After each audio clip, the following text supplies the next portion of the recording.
Just when I thought I couldn't find my way out, yeah, I searched the God in me to find my way out. I know it can seem way out, but the Creator flows to and through me from way out. I'm talking way out, yeah, yeah, yeah. See, if you believe in the God in you, it's a better place. Creating the force and the power to live a better. Just know that love and joy and peace is one in all of the same space. That you were chosen just like God. Give us your energy. That's right. I'll give myself. Only you can make the change. I'll give myself. Share your energy. I'll give myself. Shine so bright from darkness to light.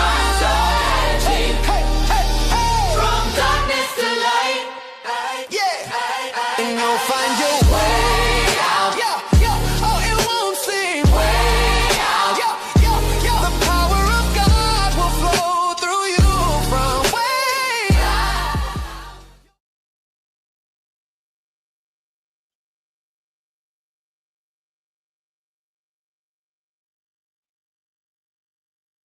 All right.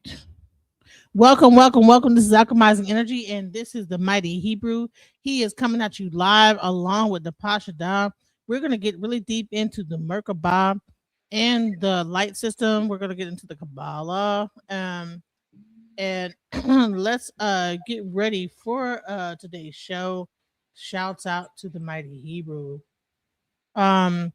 Also, we're gonna later on, because I know we said that tonight would be the show with Mr. Rosenberg, the Harry Rosenberg. We're gonna do that like next week, because he got a little bit sick. So please give us some time for that show to come up.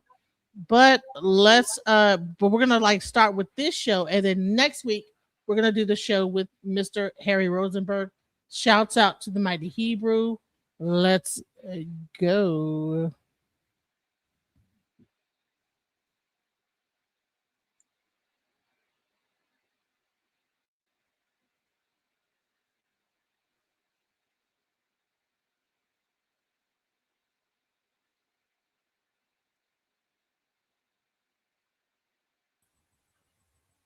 Shalom, shalom.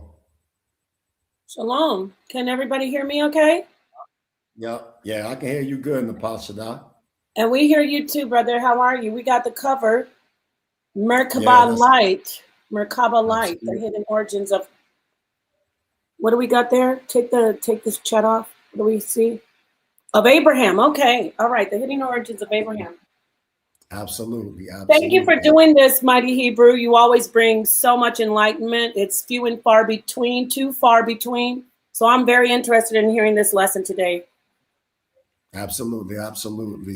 First and foremost, I give all praise and honor to Yahuwah, the eternal one of Israel, the eternal one of the emanation, the eternal one of our forefathers, Abraham, Yitzchak, and Yaakov, those striving for righteousness' sake. Saying to the family, Shalom Aleichem. It's definitely an honor and a privilege to be here. It's going to get real deep tonight. So we're going to try to get in part 1, part 2 tonight. Me, Nepal Shaddai, and DJ Genesis. We're going to do commentary on the Kabbalistic cycles, Merkabah Light, and the hidden origins of Abraham the Hebrew. I did this presentation like some months ago. So we're going to bring it up and we're going to break this down. And I want to give certain perspectives, the feminine aspect, along with the masculine aspect, and then come to a conclusion. But this presentation is going to be dope. PowerPoint presentation is going to be dope. But before we get started, we're going to go to my new album that just dropped a couple of months ago called Dirty Rotten Scoundrels. 4th song, Leaders is Lying, because we got a lot of so-called leaders out there that claim that they leaders, and in the backstage, me and Nepal Shaddai, we was discussing some things. So I think this would be like a good song for that situation. Let's get it. Go.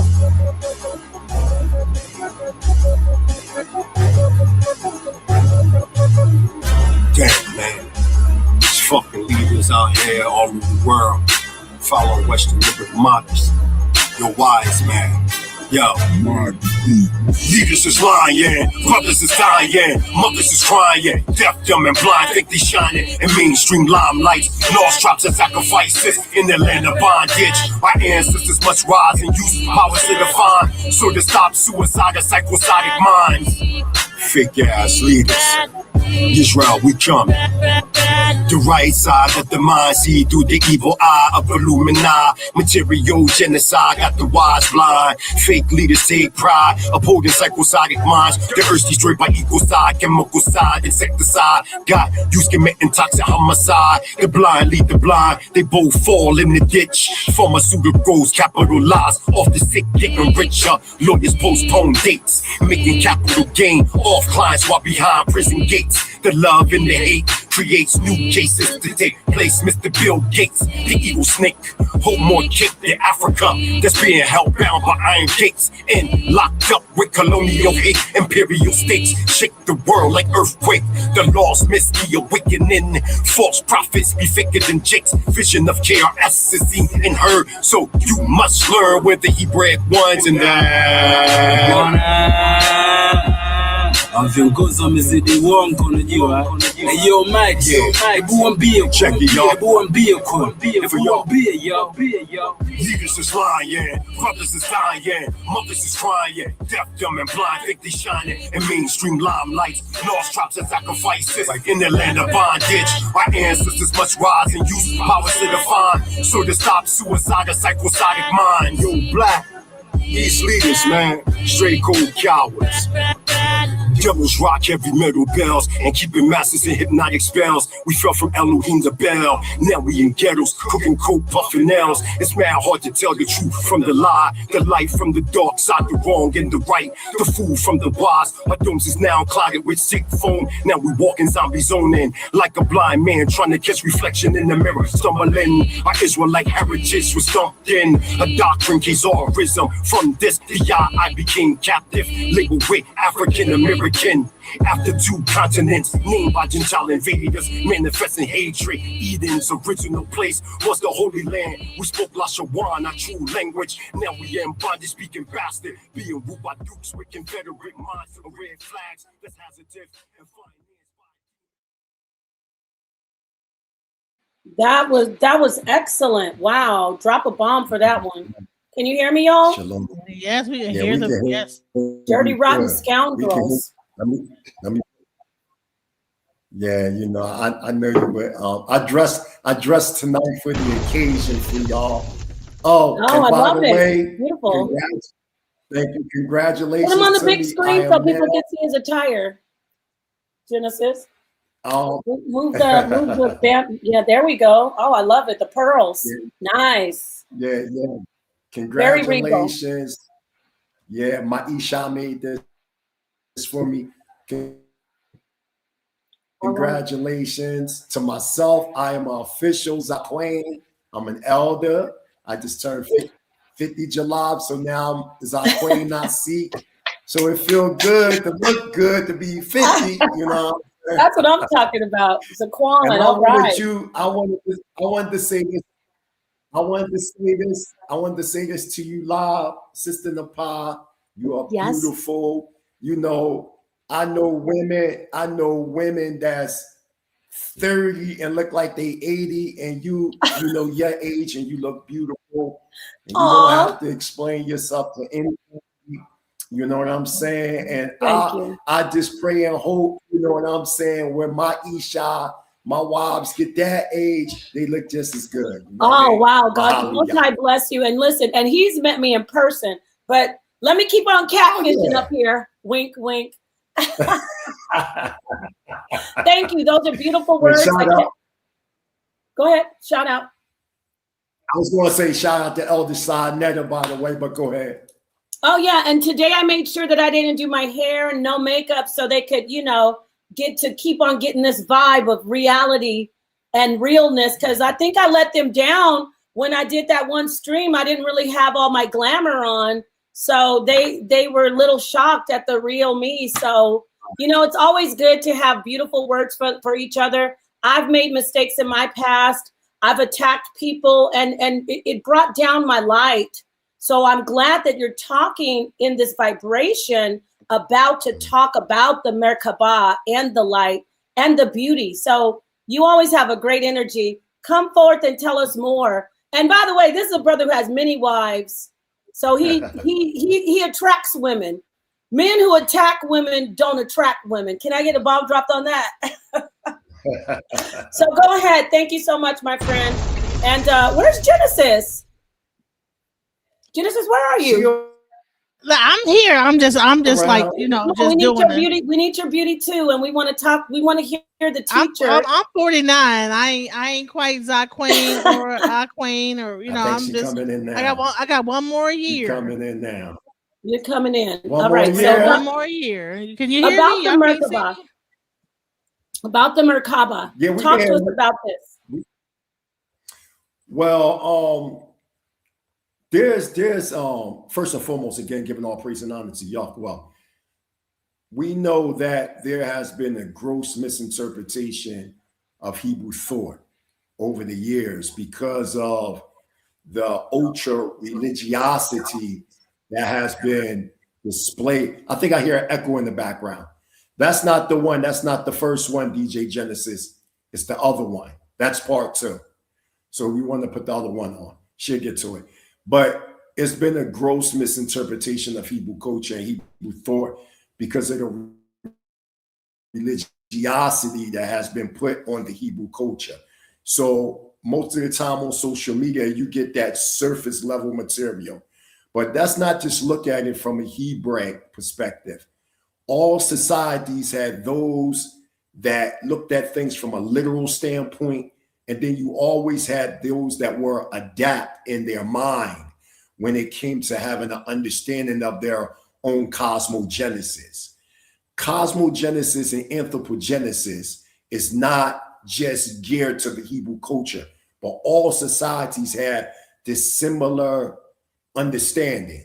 When you're talking about the Sephardic tree of life, the Merkabah light, Kabbalistic thought, everybody had these understandings within their social frame, given an understanding for their societal viewpoints. So I don't want to make it seem like this is just straight Hebraic, even though I'm giving the Hebrew cosmological and anthropological understanding of what is going to be conveyed tonight.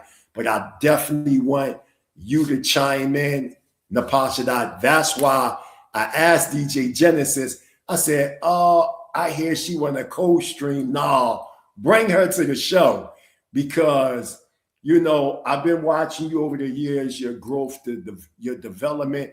And a lot of times we badger people on social media, but we never look at the growth and development of 10 years ago to now, 15 years ago to now, 20 years, et cetera, et cetera. We just continue going down the same rhetoric path, and we don't, you know, congratulate each other to uplift that light. Sometimes your light can be dimmed by others condemning, which in turn intensifies your light.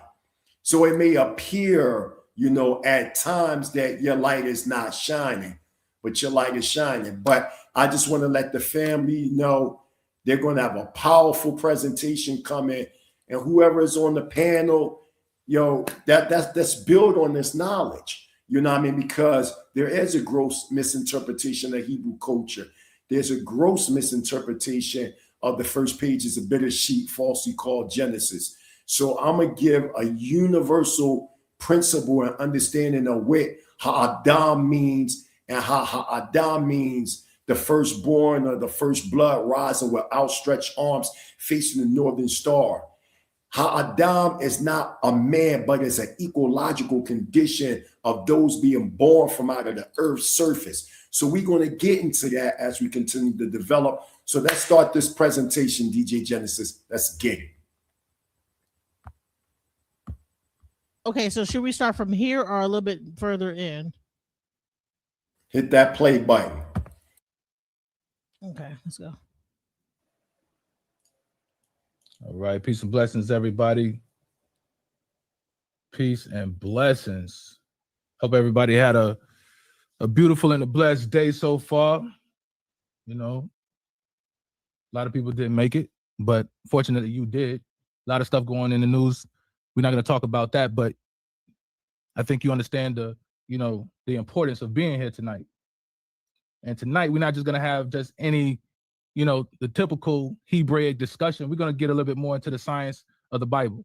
I think that's what is missing within the community, is that we don't really delve that deeply into the science of the Bible, especially pertaining to Bereshit, especially pertaining to our patriarchs of the Bible and some of these other, stories and narratives that really have a more scientifical connotation to it. And what's going to be important is that you have to open your mind when you're accepting this type of information, because everything that you're being, presented with is not your typical narrative. You have to be open-minded. You have to understand that when we teach, it's simply from not only from a linguistic standpoint, but from a cultural background as well, so that you can get, the full scope or a holistic approach to understanding the scriptures. And I think, a lot of people don't really understand what that looks like when it comes to having to relearn everything that you've been taught. Because that's where we at right now. That's why you're here. You're here simply because you understand that I have to relearn everything that I've been taught, right? I got to relearn everything. I got to relearn my science. I got to relearn my math. I got to relearn my history, because everything that we've been told was what? Right. It's been a lie. So if it's been a lie, then guess what? I can't trust those institutions. I can't trust those individuals that gave me the information. So you got to dig deep for yourself. So where do you go? Well, you come to, to channels like this, where we point you into the right direction, because that's all that this is, right? We don't profess to know everything, but we do present you with the scholars that understand exactly what it is that you need to know in order for you to move forward in your life. Because what more people are dealing with now today are their finances. Most importantly, I mean, that's been forever, but how do we progress and get ourselves out of these situations that we're in? Well, one of them is that we got to find a new method, a new way of doing things. That's first and foremost. We got to find a new way of doing things. And in order for us to be able to do that, there has to be a transformation that happens within the mind, because we can't move on something that we don't even know anything about. So you got to search for the information. You got to get taught the information. And so I brought tonight, again, the Mighty Hebrew from the Mighty Hebrew University to break down the Merkabah light and the hidden origins of Abraham, the Hebrew, simply because it's very much centered around science. I'm telling you, it's going to be a powerful discussion. But before we get into that, I want to send a shout out to all of you in the chat. Layla, shout outs to you.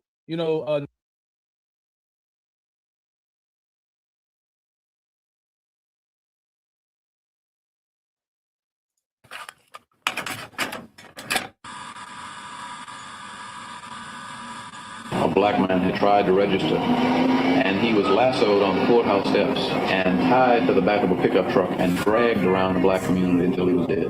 He would have a gun, his shotgun. He would sit in the living room at night, protecting his family. And around October 1930, Minnie Lee Thomas, she took the stand to tell her truth. This was not unusual, but what happened later was. But when someone attacks you, when someone comes at you with a club, when someone comes at you with a rope, when someone comes at you with a gun. Georgia was the headquarters of lynching. Despite the fact that you've done nothing. This story has never been told until now. And the only way we can bring about a change is to talk the kind of language, speak the language that they understand. The white men would come through our town, little area where we live, with the Confederate flag, with those red trucks. Look, people want to forget the truth, but this story must be told. And we all know a truth spoken before time is dangerous. Tonight's video has surfaced of an African-American man being chased down and killed. His family says he was just out jogging. He was found the next morning, his head facing down inside a gym mat at about Augusta, Georgia High School. The grand jury findings in the death of Herbert Gilbert, the 37-year-old shot by a deputy. Juror saying today that the shooting was justified. It was not just the community around where Pop lived, but it was all over. Thomasville, the city of roses.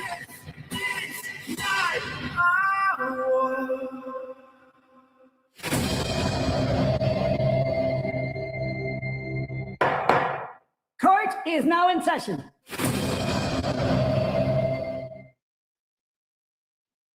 All right, y'all. Again, that was the documentary trailer for Thomasville on Trial. It says September 2022, but it's a lot more information that needed to go into the documentary.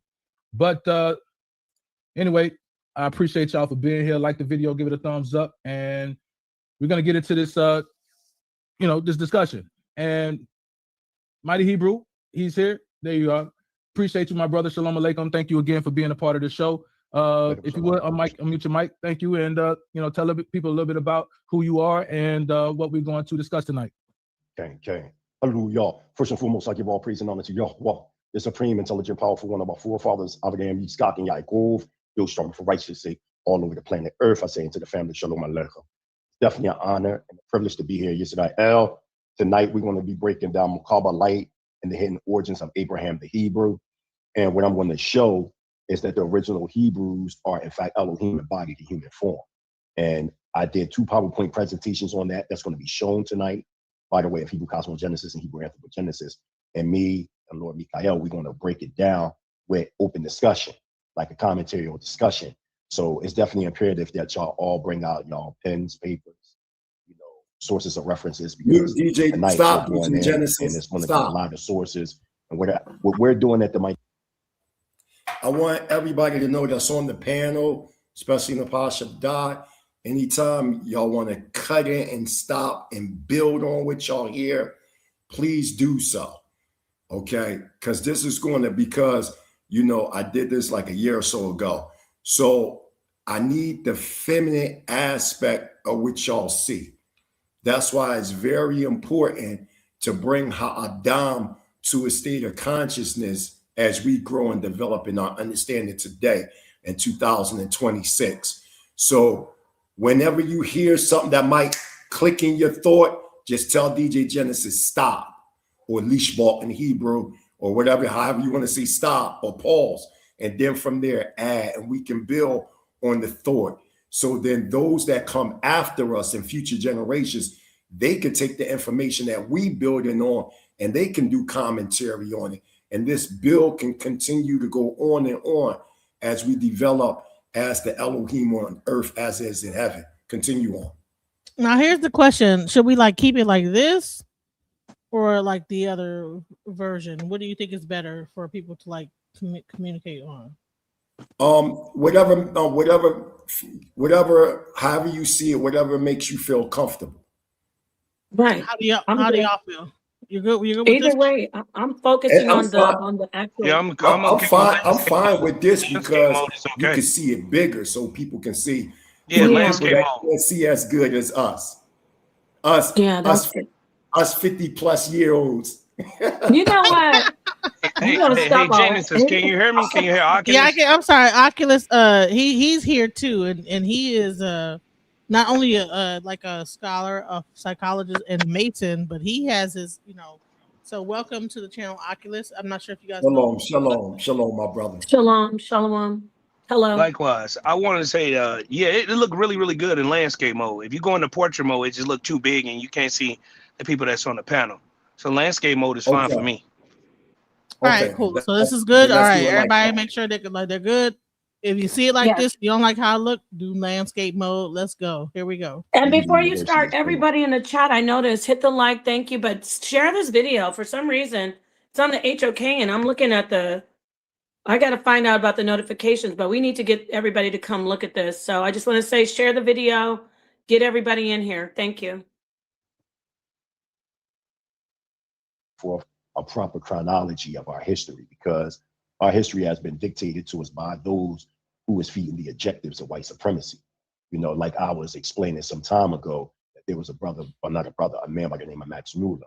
What he did in 1856 was shorten the Hebraic Ugaritic cycles to manifest white supremacy by using the Usher's Bible chronology, 6,000 years. But let's get to this, shall we? It's going to be very, very deep. Give a shout out. I see Sister Tracy on, Layla. Sister Layla, I see, come on. Shout out to Sister Neftali. You know what I'm saying? Everybody that's watching, I want y'all to really watch it. Y'all, another thing, y'all can't go in and out the presentation. If you're trying to get the full impact, you got to be attentive and listen to everything. Hallelujah. So I'm ready whenever you're ready, my Lord. Image that you see right here is the shield of David. Okay? You have the vertical and the horizontal, and you see a man in the center. So what I'm showing right here is the first DNA helix of man. We know the DNA helix that we have today, but we're talking about the process of creation. Okay, and from my records that I'm bringing forth through the stanza of the Zion records as well as the Tanakh, we're seeing that the cosmos came into being 311 trillion 40 billion years ago. So this image right here is more of what we would consider in Kabbalistic Zoharic thought as Adam Chachma. This is what you see in everything in existence that's in existence today comes by the way of this helix right here, this DNA helix, the six-pointed shield of Dawayad. Stop. Okay. So I know that we're under the impression that we came from the cosmos, so to say, or the universe. But at the Mighty Hebrew University, we teach the opposite. We say that the universe and existence come from man. Let me show you. When I say man, a Pacific man. Lord Mikael, could you pull up Jeremiah chapter 51, verse 19? Could you do that? If you have access to that. Yeah, I got you. Take the time. Okay. So what we're saying at the Mighty Hebrew University is everything comes by the way of Elohim, by the way of our cosmic body. Which you see the sun, the moon, the stars, the solar system. That's the residue of the original Ha'adam Chachma, by the way of Merkabah light, traveling from thought into reality. We want to show this. Remember in Deuteronomy, or Deuteronomy, chapter 32, verse 7 to 8. Remember, the portion of Yaakov is not like the other nations, as Jeremiah 51:19 say. Remember, it says that the nations of the earth numbered in accordance to the children of Israel. The number of the children of Israel was for 70 souls. Genesis 10, you got 70 nations. Right, what was it, Jeremiah? What I was again? the Most High numbered 51, verse 19. Whenever, hallelujah, could you read chapter 51, verse 19?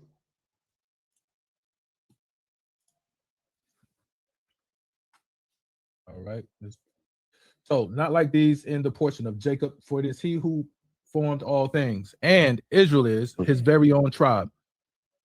Now, the portion of Yaakov is not like the nations of the earth. For Yaakov is the form of all existence. And Yisrael is the rod of Yahweh's inheritance. That is showing us an identifiable factor of the past when we were etheric in nature. When you read the table of nations, not the table of nations, excuse me, the Genesis, the creation story, the emanation, in each dispensation or each quote unquote date, we existed, but our existence was adaptable to that environment. That's how we was encased. So we existed the first day, the second day, the third day, the fourth day, et cetera, if that's what you want to call it, day. We say Yawan, which means that which containeth life. So we existed, but our form may have varied so we can survive within that condition. So once the sixth emanation came, or the sixth creative cycle, now you're talking about the body now solidifying into what we see the physical anatomy of man.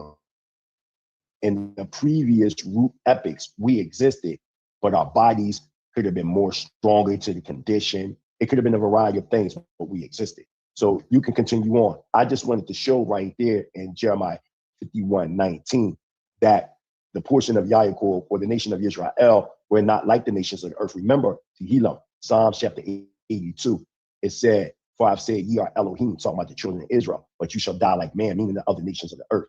Israel, we're not humans.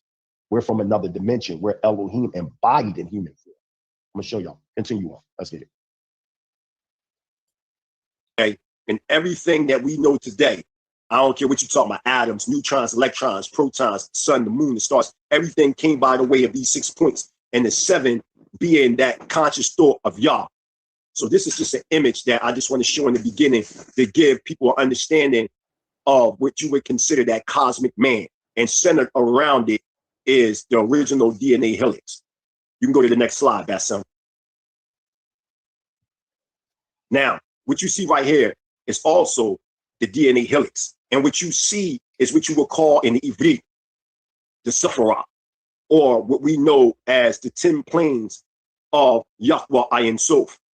And in the center, or what you see is man and woman, or the male and female principle, really in an androgynous state or asexual state. But you also see Hey, Genesis, can you the pause it? process of Can you pause separation. it? Can you pause it? So Hey, Genesis, can it be paused real quick? Whoever running the show, can it be paused? Hey, real quick, Genesis, I want to bring this to your attention. Remember, about a day ago or 2 days ago, I was the person that was talking about the eternal flame, and I told you how when we split from that flame, before we split from that flame, we was asexual. I want you to keep that on record in your mind that I said that. You remember that? Yes, I do. Yep. So that goes to show you that the individuals on the other channel that we were speaking, they did not know what I was talking about. And now that we back over here and I'm saying these things, and then the individual that was just speaking complimented what I said, right? That was me. That was It me. shows you that I was just not blowing smoke. Absolutely.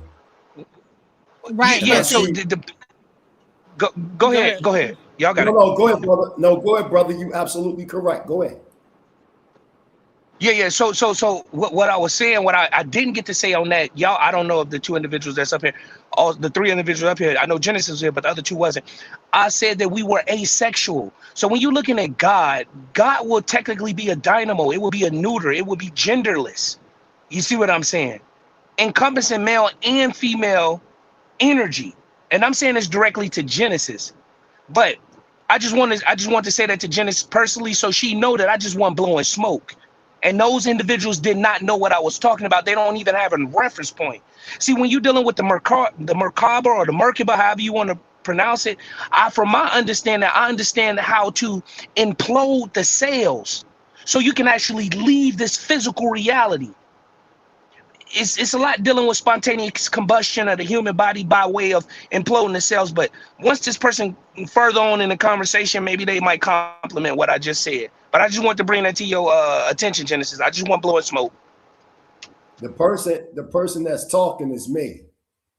I was on another show that I run with another brother. But I wanted to say something. Anytime I'm gonna give y'all something that y'all might never notice about Nepal Shaddai, right? So I gotta put this out there. Anytime you see her close her eyes, right, and just sit there, she's registering the information and she's gonna come up with something. So I'm just waiting. And I don't know if y'all noticed this about her. Am I correct, Nepal? You know, you got them eyes shut. Do you hear me? You in meditation mode? But let's continue on. Can you hear us? The individual with the it looked like her screen loaded on my side. It just looked like it's going in a circle.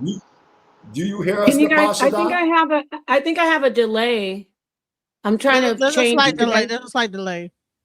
Yeah, but I can hear you. Okay, but I'm trying to change devices. But I'm right. I'm following along with the build. It's awesome. Yes, I'm listening. Am I okay right now? I was saying, yeah, you good. We can hear you. What were you saying? No, I can't hear her. I can't hear nothing. I was saying when you have your eyes closed, that means that you coming up with something real deep that you're gonna say. And I'm saying if people don't notice that about you, she always do that. That right there is that sign that she about to explode. So I'm just waiting. You know what, Mighty Hebrew? Listen, you are one person that knows me because they'll be saying stuff like, wait a minute. So the person that was just speaking on the video is the same person that's up here that's on the panel at the same time. Yes. Oh, no, yeah, like two different people. Okay. I'm sorry. And what's your name again, sir? I'm known worldwide as the Mighty Hebrew. Prince Charlene. Okay, copy that. I'll refer to you as the Mighty Hebrew. No problem. That's fine. Or you can. Yeah, but you're right. You know what? My wheels are turning. I have to. All right, I just call you Prince. That's what we'll roll with. That fine by way of you. All right, Prince. I don't think he can hear me. The Oculus brother. I think he can't hear me. He can't hear you. Oh, okay. Yeah, but yes, I'm definitely on my end. Her screen is just loading. It's like a circle, just going around and around. I can't hear nothing she's saying. You gotta leave and come back, Oculus, because we can see everything on this. Yeah, Oculus. Okay, but yes. Drop down and come back.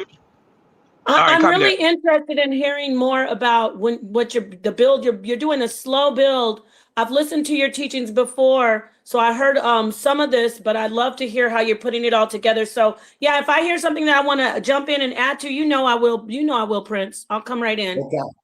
Okay. Thank Let's you. continue on. All right. Okay, so here we go. Let's go. A man and woman go hand in hand. There is no separation. When you see the upper portion of the six-pointed shield, that's symbolic to woman.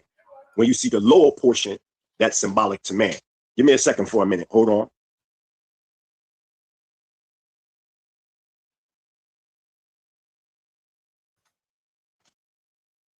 So now you can change the symbol back some.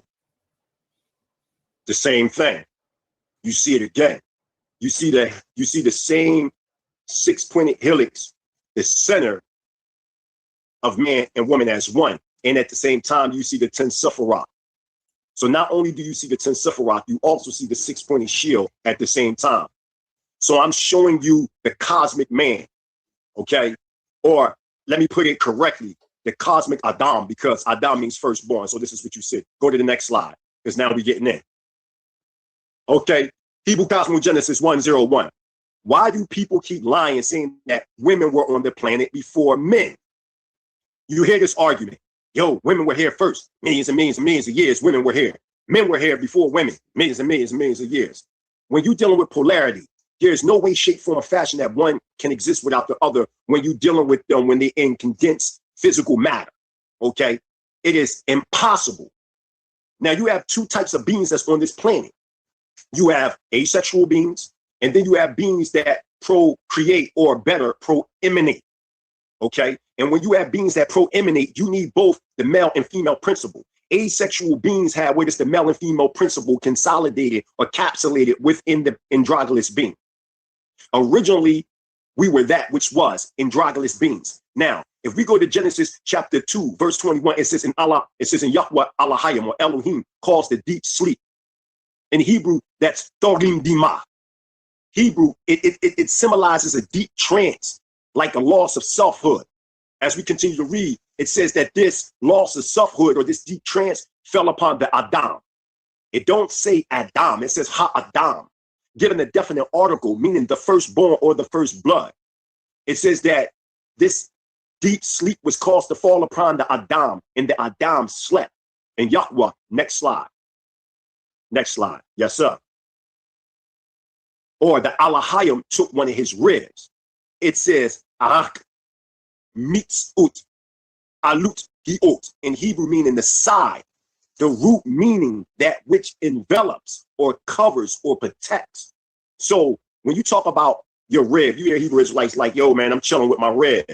I mean, that's really wrong. That's not right and exact, because the Hebrew, it doesn't say rib. That's not what Zola means. Zola is talking about the feminine principle or the feminine polarity that resides in the Adam. That's what it's talking about. There's no such thing as, yo, this is my rib. That's something that we made up based on a mistranslation within the King James Version of the Bible. Mighty Hebrew. I don't know. Hallelujah. You know, Hallelujah. You're bringing a lot of.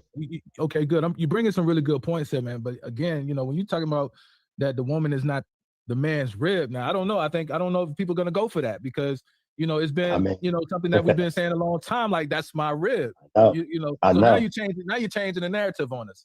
How do you just bring that back just a little bit? Break that down one more time. Well, first let me make a slight correction about the term androgynous. I don't want people to like misconstrue. What I'm saying that Ha-Adam was an asexual being that was neither male nor female, but capsulated both the masculine and feminine polarities, which in turn became sexes later on in our recorded history that you see in Bereshit chapter 2, verse 7.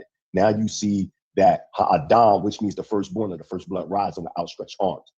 You see Ha-Adam going into the deep sleep, which is really talking about a process of the separation of the polarities into Zakar wa Nekiva, which becomes male and female. There was a process of that. Now, when I was speaking about the rib being taken, and it don't say rib, well, the Hebrew word is zalah, which defines the side or the feminine principle within Ha-Adam, not literally a rib, because we see in the woman, she's not actually missing a rib. So, I mean, like, we got to like get a better understanding. Remember, a lot of the Hebrew words that are recorded in Strong's, they're translated based on how the King James Version was translated and not necessarily directly from the Hebrew. That's why I'm going directly into the Hebrew and I'm breaking everything down. And then I'm giving you the source of references when I'm done, where you can go and see the same translations that I'm coming into. You know. Now I want to say this, that this is really interesting when you talk about the Merkabah. You talk about the feminine versus masculine element, right? Because it also exists in Ifa. Now, I'm not sure if you want me to bring that into, you want to like get a little bit further into what you're saying, but I can show like when it comes into the Merkabah in Ifa. This is interesting. Absolutely, absolutely. And I want to say this to the people because I see certain comments on it. Oh, and so everybody know, I'm here in Tanzania, East Africa. I will be in Philly shortly. I will be coming to Harlem to visit Sinetta. We're getting to that shortly. But the Hebrew word, when you're talking about red, that's not in the Hebrew. The Hebrew word is zalah. And zalah is the feminine principle within the ha'adam. See, we're under this impression that the word Adam means man. No, it does not. It does not. The word man goes back to the Sanskrit word manu, which means to think or thought. I want to bring this out because this is where the male chauvinism comes in at. And this is when people try to exclude the woman. So let me break this down real quick from the Hebraic understanding. So when you look at ancient Hebrew or Sinaitic Hebrew, it's really archaic symbols. So the Hebrew word ha'adam, you see the hey or the ha. It's an image of a man with outstretched arms facing the northern star, which is inclusive of woman. Then in Adam, you see the aleph. It's an image of an ox head. It symbolizes strength, power, first in rank. Then you see the daleth, which is a doorway or to go within. And then you see the meme, which is water waves. So when you say Adam, you're seeing the firstborn or the first blood rising with outstretched arms facing the northern star. So Adam, in that retrospect, is not defining in this context as a man, but it's defining an ecological condition of those being born from out of the earth's surface. This is not to be taken literal on surface level. But again, if one wants to look at Adam being the man, okay, but it goes deeper than that. But go ahead, Napasha. I want to add to, let me jump in and I want to get to the, there's something else I want to say, but what you just said, can we also think of it as the being, the one who exists rising out of the water, which isn't blood also dam? So the fluid, the liquid, can we look at it as the being, that the one that exists rising out of the water? Can we look at it like that? You can look at it like that, and guess what? This is going to make you smile. You know what we can really look at it as? A child being born from out of the mother's womb. Boom. Yes, out of the waters. Okay. Yes, that's awesome. The firstborn or the first blood rising with outstretched arms. When the child is born, the child is looking with outstretched arms to its mother. Yes. The earth is symbolic to woman. Like I said, Ha'adam is not defining the man. That's even go deeper, right? Watch this. So we talk about the word Ha'adam, right? Because that's what it says in the Hebrew text. I challenge anybody. In the Hebrew text, it says Ha'adam. But when it talks about the earth, the ground, it says Adamah. But you know what's deep about that? When you look at Ha'adam, in the beginning of Ha'adam, you see a hey. And Adamah, at the end of Adamah, you see a hey. So you're talking about the polarity of man and woman coming from the earth's surface from out of the ground. You see how deep the Hebrew language is when we define the symbols of the Sinaitic Hebrew from which it was originally revealed versus the modern Masoretic Hebrew. When you look at the modern Masoretic Hebrew And when you go into these concordances, what it's doing is crossing over Hellenistic thought into Hebrew words. So when you're looking this up, like when people talk in the chat, they say, well, I can't find it. Well, you're not going to find it if you don't go to ancient Sinaitic Hebrew, understand the archaic symbols, and break this stuff down. If you're just going to a surface level, you're going to get a Hellenistic thought behind the Hebrew word. That doesn't make sense. Yeah. You got to go directly into the Hebrew to get this. And like I said, I can challenge anybody on this level because this is what I do. I teach all over the world. This is what I do. So what I'm saying is, let's go to the oldest documentation that we can get. And this is not, and let's not get this twisted. This is not just capsulated only in Hebrew thought. All societies had an understanding of cosmology and cosmology. The only ones that's looking at it from a religious surface level are those that try to adopt the Eastern thought and they put Western ideas. That's why y'all believe there's a literal Adam and Eve. That's why y'all believe that there was a talking snake and there was an apple and Eve deceived Adam and all these are Western ideas that you don't find nowhere in the Hebrew text when it's understood correctly. Or New York. I love it. We can continue on. And so that was beautiful. Thank you for that breakdown. I want to go back to, I don't know if it was mentioned. I'm listening. I'm kind of in a delay, I think, but I know your teachings about us being, before we are the flesh and the matter, you talk about ethereal beings. Did you touch on that at all with the light beings? Can you talk about the ethereal? I'm gonna get into that. Okay. I ain't gonna give it up, but I'm gonna get into that. I want to give a shout out. I see cats from Tanzania watching. I'm over here in Tanzania, East Africa. I will be coming to Uganda next week. Yeah, man, I got some presentations over there to do. Then the United States. You know what I mean? I gotta go see. I hope you be there, Nepal, when I come to home. Tell me when you'll be there. Tell me when you go and I'll be there. I'll be there the end of August. I'll be there in the August. Oh, okay. And for everybody, I see everybody. I'm 50 now. I'm official Zaquain. I had a shout out to I-Tribe, Rabbi Harry Rosenberg, who sponsored my eldership appointment. Everybody that came from Kenya, Uganda, Tanzania, Israel, United States. It was so dope, you know, for the 34 years of work that I've done in the nation. And, you know, the awards that I got, it's just an honor and a privilege, you know what I mean? Just to, you know, be living in Africa, coming from out of Philly. Yo, I love everybody. Let's continue on. Let's get this thing pumped. Beautiful, beautiful. Right. So I wanted to like bring up like some of the conversations we had within E5. Now, do you want to like just wait and like just talk about the Hebrew, or do you want to get into the E5 stuff as well? No, I'm saying the reason why I want you to, when you see something that's familiar in E5 thought, then you pause it and then you add on to that. Okay, let's get into it. All right, so here we go. So now let me just like give a disclaimer. This is a white man. It's a white Babalawo, and I've had him on my channel, right? And he's about to break it down, the Merkabah, and also the connection, the similarities, right? So I don't want people like, well, why you got this white person? No, like let's okay. So let's not get into it because I know you want to put him on once I start talking about the Merkabah. I don't know. It depends on what he begin. When do you start talking about the Merkabah? I think you should because it aligns with what I'm saying when I'm on that discussion. Okay, I'm not actually there just yet. I'm building up to that.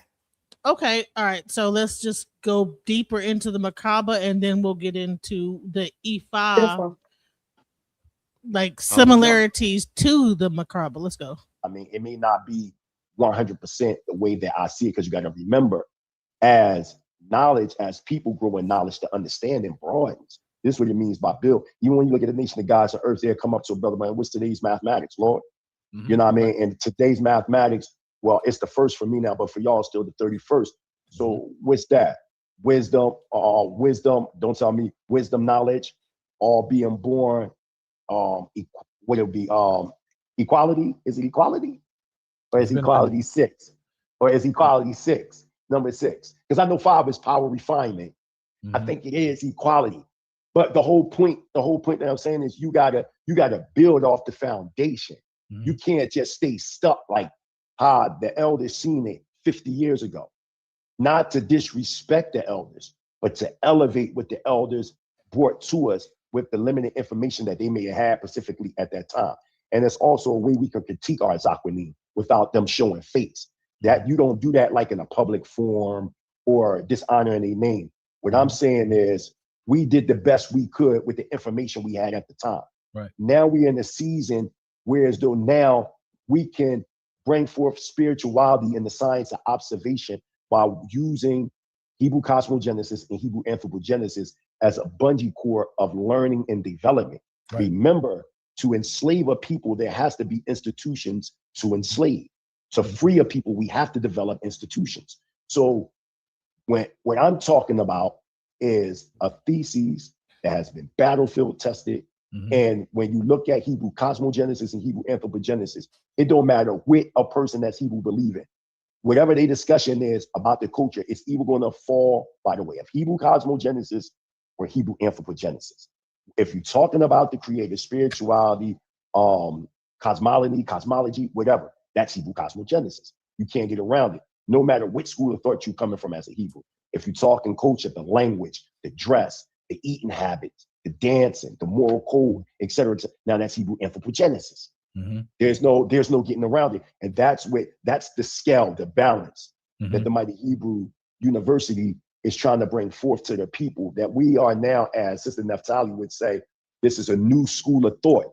But put it like this, I would say a renewed school of thought, because it's continuous cycles and seasons when it comes to our existence.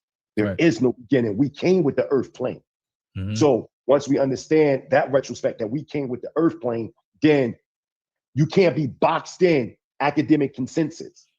Academic consensus and academia can only tell the imagination of European imperialism, European colonialism, European supremacy, European domination. Anytime you use the stroke pen of the enemy, you have become engulfed in their madness of servitude and slavery and pure hell and damnation. It's time now for us to seek a new road, a new mode of thinking, and a new understanding of developing and establishing our chronicle or our chronicles based on the records that our forefathers and foremothers left behind. I hope I answered your question. No, and if you want to add on, you can add. I don't. We can get right back into it. Hallelujah. The law is a feminine principle that resides in the Adam. It has nothing to do with red. So if you're going to translate it in English correctly, if you're going to do it, if you're going to be literal, it should translate as side, not red. I mean, we're going into the Ivrit, and this is esoteric in nature. This is not literal. We have to stop taking everything that we read literal. And then it said enclosed up. Ishigod. Hebrew, not filling up a gap where the side, falsely called rib, had been and built into a complete human form and given life. The flesh, bashar, visible substance, dormant duality becomes activity, single sex. Instead, thereof, verse 22. Now, verse 23 says, and the Adam said, this is now hapam, actually, really, bone, itzim, Hebrew, substance in general, spiritual, physical, organic, as if the Adam said to the woman, this is the very spiritual substance of my whole being, of my bones and flesh, and of my flesh she. Zor, Hebrew, not ha, Hebrew, she, not in reference to a bodily, come on with it, Bassem. Woman, but an impersonal pronoun, okay? An impersonal pronoun. Hold on for 1 second.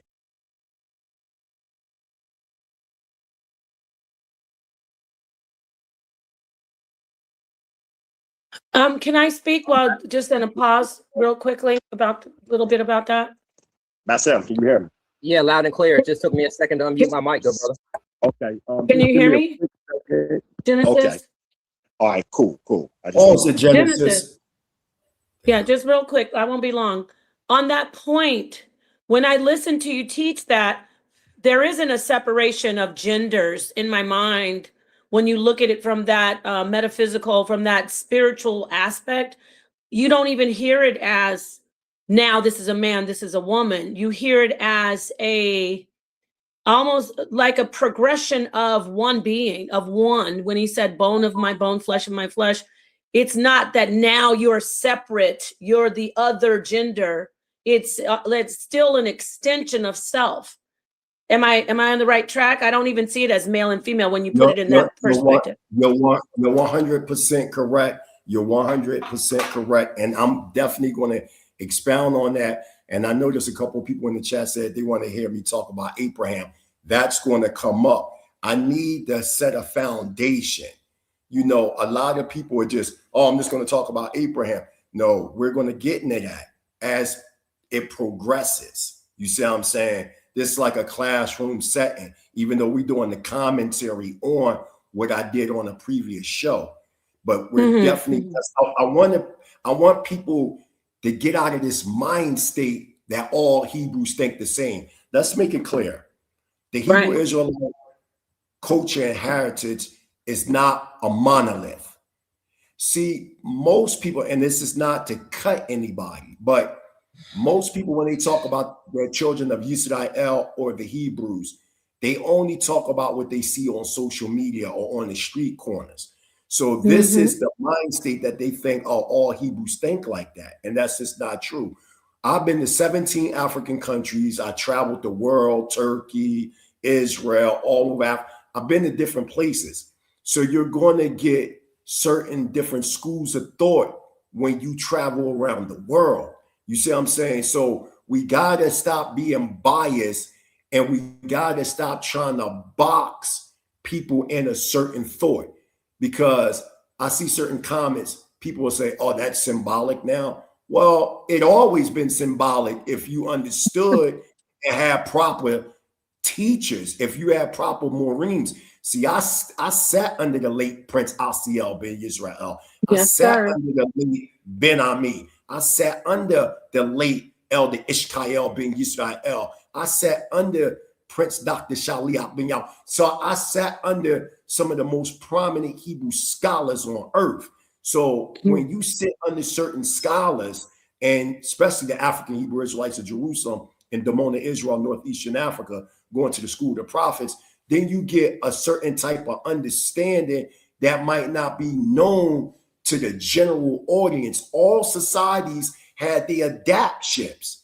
If you go to ancient Kemet, you had to be initiated in certain mystery schools to understand the deeper meanings behind the glyphs or the Medunetta.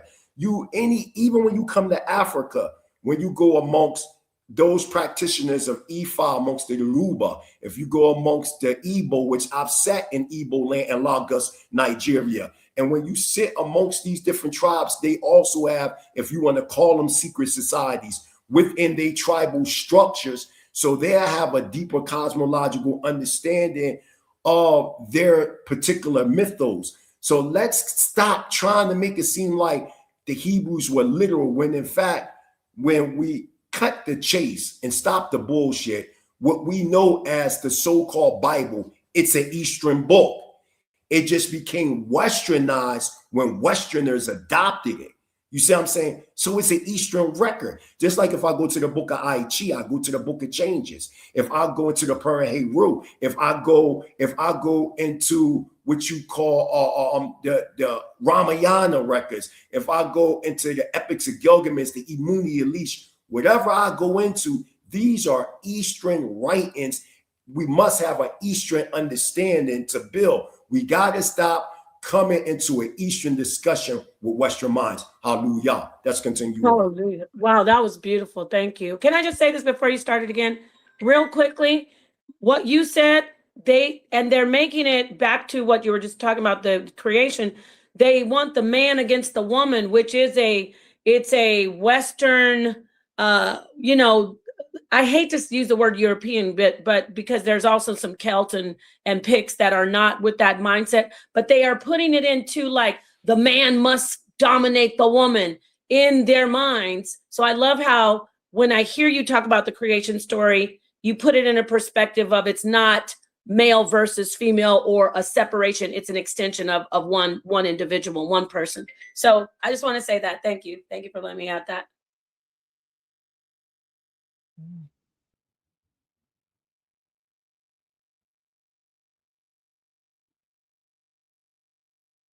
Make sure. All right, now getting back to the point. All right, so now we talking about shall be called woman, Isha. In Hebrew, it's the faculty of willing or freedom to exert individual willpower without which the likeness of Elohim or Elohim, okay, or the generative goal of perfection could not be attained, okay, because the woman was taken out of the Adam, in Hebrew, the first blood or the firstborn, not man, which goes back to the Sanskrit word manu, which means thought or to think. So the Adam in this verse was activity expressing one's individuality, selfhood. The elemental germ of will is built. Hold on. Can I address this? Because they are going crazy about that someone addressed you with this greeting. I mean, they have not been able to get off of it. And can we get into what is the significance of Assalamu alaikum? And he's talking about Hebrew Israelites. This is truly crazy. Oh my God. I'll build on that real quick. Watch this. There's nothing wrong with saying both of them, because they're both Shemitic. They're both Afro-Asiatic Shemitic greetings. Let me show y'all something. Watch this. You know the word shalom don't mean peace. It doesn't mean that. That's a Western idea. Doesn't mean peace. It means completeness. When you say shalom, shalom, shalom, however one wants to express that, it means completeness. Because when you bring that to somebody, you want their whole state of being and everything they have, their family, their friends, their loved ones, their properties, all that to be in a state of completeness. If somebody say salam alaikum to me, I'll say wa alaikum assalam. It's a greeting. It's a language. We don't want to get too fixated, and that's a religious mind state. I'm not saying Brother La is coming in a religious sense. I'm saying for most people, because you'll hear people that are Muslim, that if you say salam alaikum to them and they don't consider you Muslim, they'll just say wa alaikum. You know what I'm saying? But when you over here in the East where I'm at, you'll hear people say to Christians, Muslims, whatever, salam alaikum, wa alaikum assalam, shalom. It don't matter. You can say mumbo, hotep. It doesn't. It's all defining a greeting. So we don't want to, get into all that. But that's not the emphasis of this show. We don't want to be boxed in with the comments too much, because it's prolonging what's trying to be presented here. So, if somebody want to say shalom to somebody or salam to somebody, completeness to everybody. Hallelujah. Let's keep it going. There was a reason why I kept I had to because it's going too much in the chat. It's people can't get past it. He's saying that, and then they get to talking amongst each other in different languages about he said that. It was okay, let's address it and let's move on. Okay, now that we know why, okay, there we go. So let's go. Hold on. I want before you go, you said, Brother La, I'm definitely not wrong. It does mean completeness, man. You know what I'm saying? It does mean completeness. You're saying I'm wrong, but I speak Ivri. I'm telling you, it doesn't mean the word peace is the abstract Western idea that was inserted. You go to any Hebrews that live over here where I live at, you know what I mean? They're going to let you know it means completeness. When you say shalom akoti, you're saying completeness, my sister. If you say shalom achi, you're saying completeness, my brother. You know what I'm saying? And you know that in Hebrew, one word has 14 different meanings. So when you hear that word peace, that is more of a Western, understanding. You know what I'm saying? But I'm fully aware of that word, my brother. But if you go to any Hebrew lexicon, I ain't talking about no Strongs. Go to any Hebrew lexicon. Matter of fact, watch this. if I'm gonna show you real quick, DJ Genesis, just type in, does the Hebrew word shalom mean completeness? And watch it pop up, and it's going to tell you yes, and it's going to break it all down. That's what I'm saying. These are small matters. It would be more safe to say, well, I never heard that thought before. Could you expound on that verse saying, oh, that's wrong? So I'm looking it up right now. Watch this. Right. You see that? Can you read that? Now, I didn't tell her, I didn't give her that. What does it say? Read that, DJ Genesis.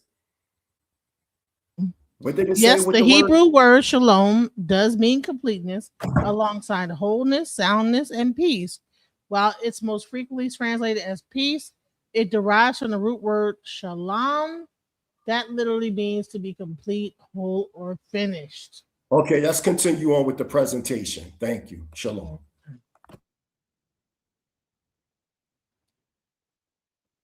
Into an active force. Okay, so when I watch people on Facebook speak and on social media, they definitely lack the Hebraic cosmological truth of the scroll of Bereshit or Beder Eshyat, miscalled the book of Genesis. Bereshit shows the first human form, the Adam. Next slide. It shows the first human form. Go to the next slide. That was neither a man nor a woman, but the first blood or the firstborn that was dual sex in principle and unconsciously self-reproductive. Throughout the Bereshit 126 event, that period played of the creative fire within the cells of the Adam, which left the Adam's nerves and brain unaffected. Okay, this was brought forth much as plant or the tree that gives its. I'm sorry, were you saying stop or was you saying stop? I didn't say no. Keep it going. Okay, like I don't know when you saying stop or the other person. So y'all got to hear the word. I know y'all go and get a Strong's Concordance and they'll tell you that Adam means man. No, it doesn't. No, it doesn't. That's a misconception.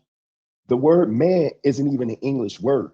It's a Sanskrit word that goes back to the Sanskrit word manu, which means to think or thought. The word ha'adam, remember, the original Torah was written in Sinaitic pictorial Hebrew, similar to the Mesopotamia hieroglyphs that you see. It's called the Sinaitic. So if we're going by the Sinaitic form, then when you look at the word for hey in Hebrew or ha, it's an image of a man because it says in the Ivrit, ha'adam. So what is ha? The ha is an image of a man with outstretched arms rising, facing the northern star. Facts. Then when you look at the aleph or the you see an image of an ox head. It means first cause, first point, first in rank, strong, powerful, right? Then you have the daleth or the da, which is an image of a doorway or a pathway that you're going within. Then you have the ma or the meme, which is an image of waterways. When you put that daleth and that meme together, it becomes dam, as in the blood of grapes. So when you say Adam, now you're saying first blood or firstborn, right? And then you remember that ha, the image of a man, which is inclusive of woman too, with outstretched arms rising towards the northern star. So ha'adam means the firstborn or the first blood rising with outstretched arms. What is this talking about? This is originally talking about how ha'adam, coming from an ecological condition known as Adama, from the Ritz or the Ratazah, being born.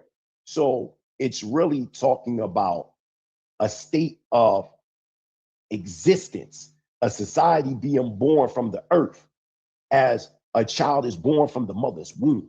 Because remember, a child, when the child is born, before the child comes out, does not the woman's water break, right? Does not, in the process of a birth of a child, you see that water and blood, right?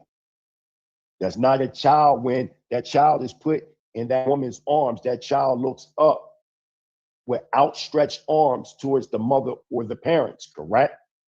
So when you talk about ha'adam, meaning the firstborn or the first blood rising with outstretched arms.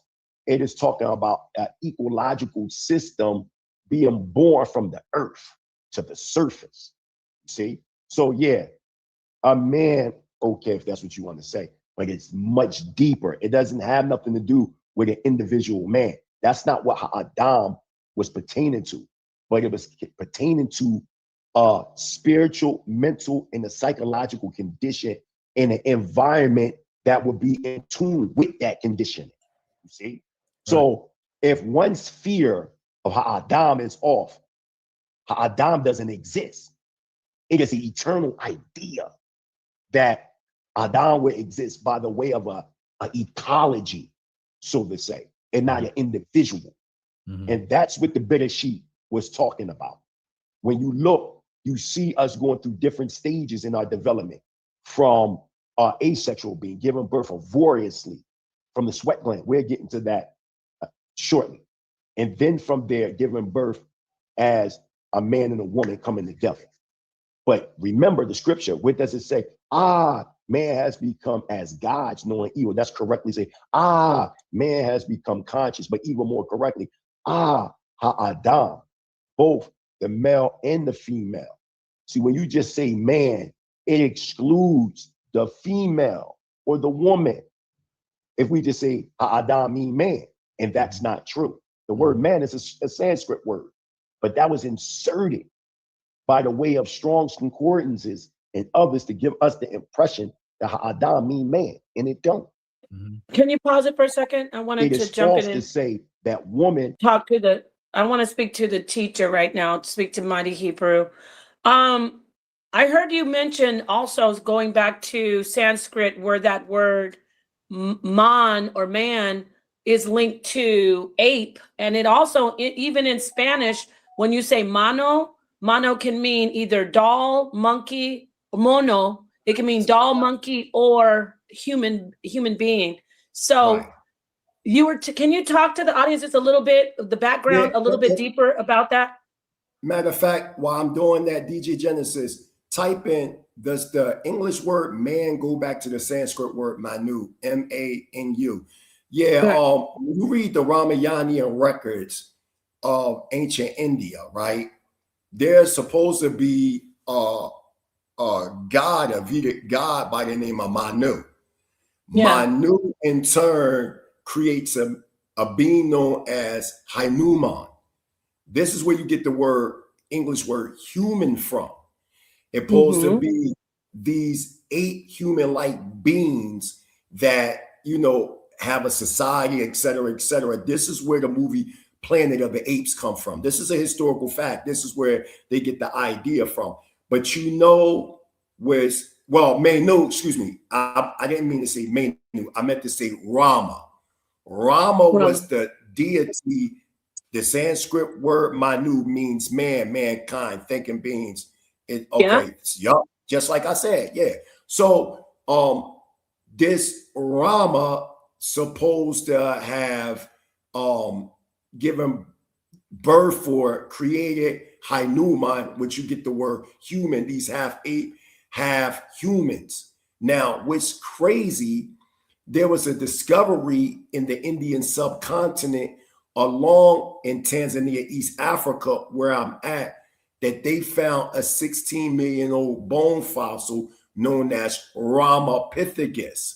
The reason why they call it Ramapithecus is because those that found this, or these East Indian archaeologists and paleontologists that found this, it reminded them of the story of Rama creating this Hanuman. So they called this ape-like being Ramapithecus. So I just wanted to know, absolutely, One Door, you absolutely correct. You know what I'm saying? Hard WN99 is absolutely correct. Harwin. What is his name? Yeah. Harwin. Okay. His name is Harwin. He's a brother who comes in. Yeah.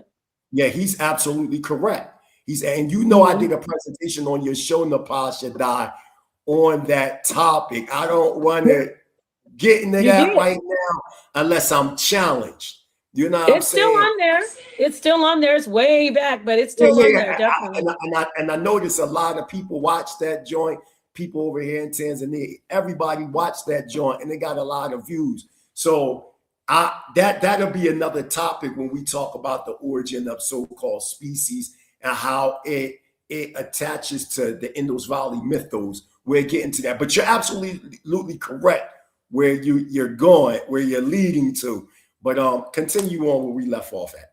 Yeah, because but before you continue, I just want to let you know these are things that Prince Charlene Dean, aka Mighty Hebrew, has brought out 5, 6, 7 years ago, and it's just good. Well, I'm saying for me, I've only been on the internet about 7 years doing this, but yeah, way before. So I just wanted to point out that you've taught that really core information, which is very crucial information to see when we start talking about in science, primates, and you did have that conversation. So I just wanted to point that out. Absolutely. So thank you for letting me do that. Yes. Absolutely. Absolutely. Continue on. Was taken from man. That's not what it says. It says the woman was taken out from Adam. That's what it says. The firstborn or the first blood rising with outstretched arms. So in essence, what you're seeing when it talks about taking out, you're seeing a separation of masculine and feminine polarities becoming masculine and feminine sexes. Hallelujah. Hallelujah. Fruit. Now, when you look at the first pages of Genesis, I know in Genesis 1:26 and the 6th day of creation, y'all like, oh, that's when man was created. But we got to understand the reason why man now is being shown on the 6th day. The reason why, because man in his cosmic form, becoming more and more densified, existed in all these days. So we have to understand that man went through differences of growth and development, understanding him and herself within the physical plane of existence that we call this earth plane today. So we went through stages of budding as a tree, hatching, et cetera, et cetera. We're going to get into this in a second. When we go into Bereshit chapter 124 and 5:2, we see that it says male and female created he them. Now, as the cycles progressed in which the human form was developed, and the masculine and feminine spiritual principles enter into a closer association with that form, a change began to occur. Out of the Adam organism, a single sex separate male and woman of today developed. This is easy mathematics. This is not hard pressed. If you have a batteries, and you have a remote control, the remote control can't be used just with a negative battery or a positive battery. It needs the negative and the positive for the remote control to work, correct? You gotta have, it's like if you want to get downstairs in your house and you're inside your room, that's considered being in the room. But to get outside that room, you have to get out. Now, some can argue symbolically that in and out, up and down, they're illusional. But in this dimensional plane that we are in the third dimension, these understandings exist. There's a left, there's a right, there's an in, there's an out, there's an up, there's a down, there's a good, there's an evil, there's a man, there's a woman, a prince, a princess, a king, a queen. You're always going to have a polarity. One cannot exist without another. This is why when you study both the matriarchic concepts and the patriarchic concepts, they're both off. It is time now to go back to the Edenic concepts when man and woman are equal, but equality does not mean sameness. Our roles are different. Our perspectives are different, but the responsibility is shared, and we trace our lineage patrilineally, but we're not patriotic. So these things have to be understood. Stop. Because I got to explain this. So you hear arguments that the matrilineal or the matriarchic system was before the patriotic system. That's true. But what they don't tell you is how it came about. The original system was what we call at the Mighty Hebrew University, Edenic. It was a balance of male and female polarity. As we became more coarse in our bodies, with some of us, the ego started to dominate. And when the ego started to dominate the emotion of the divine feminine, so to say, they, by the way of self-deception, created the matriarchic system. And through that, because of the ultra feminine dominance, it threw the balance of the masculine and feminine. right? So as this is going on, and this was antediluvian history, as post-diluvian started to develop, now you're seeing the rise of the patriarchic system, which that system was trying to overthrow the matriarchic system by bringing a balance of that masculine and feminine. But what happened, because of the ultra male dominance and chauvinism, it caused even more of an imbalance. So now you have this fight between the matriarchic system and the patriarchic system when they're both incorrect systems. You see what I'm saying? We weren't originally neither of them. That came later by the way of a learned behavior, by the way of the ego. You see, when you are in tune with Yah Yisrael, a man don't have to dominate a woman, or a woman don't have to dominate a man. The dominance came by the way of the lower self. See, one got to dominate another. No, this is a vibration. It's supposed to be a rhythm, a vibe, not a domination.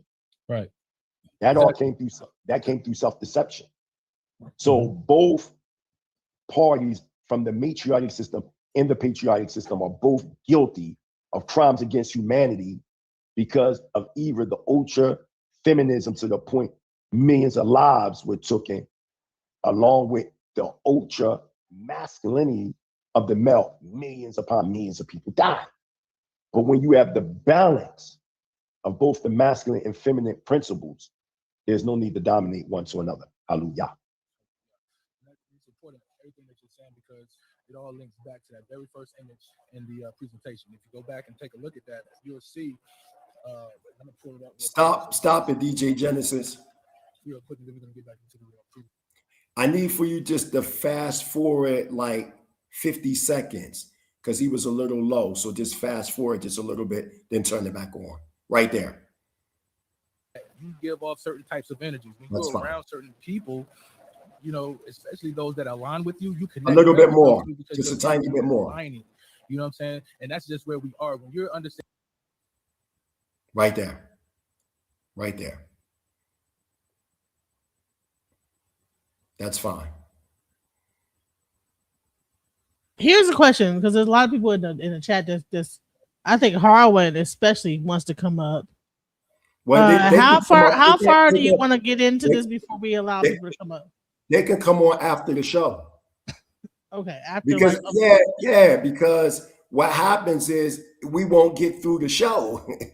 You know what I'm saying? After the show, then people can come on. That's fine. You know what I'm saying?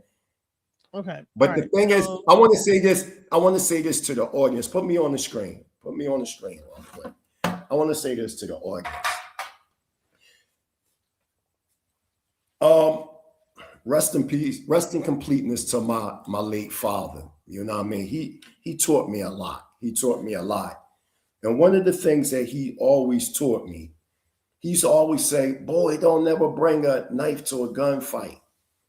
And I'd be like, yo, Abba, why you always say that to me?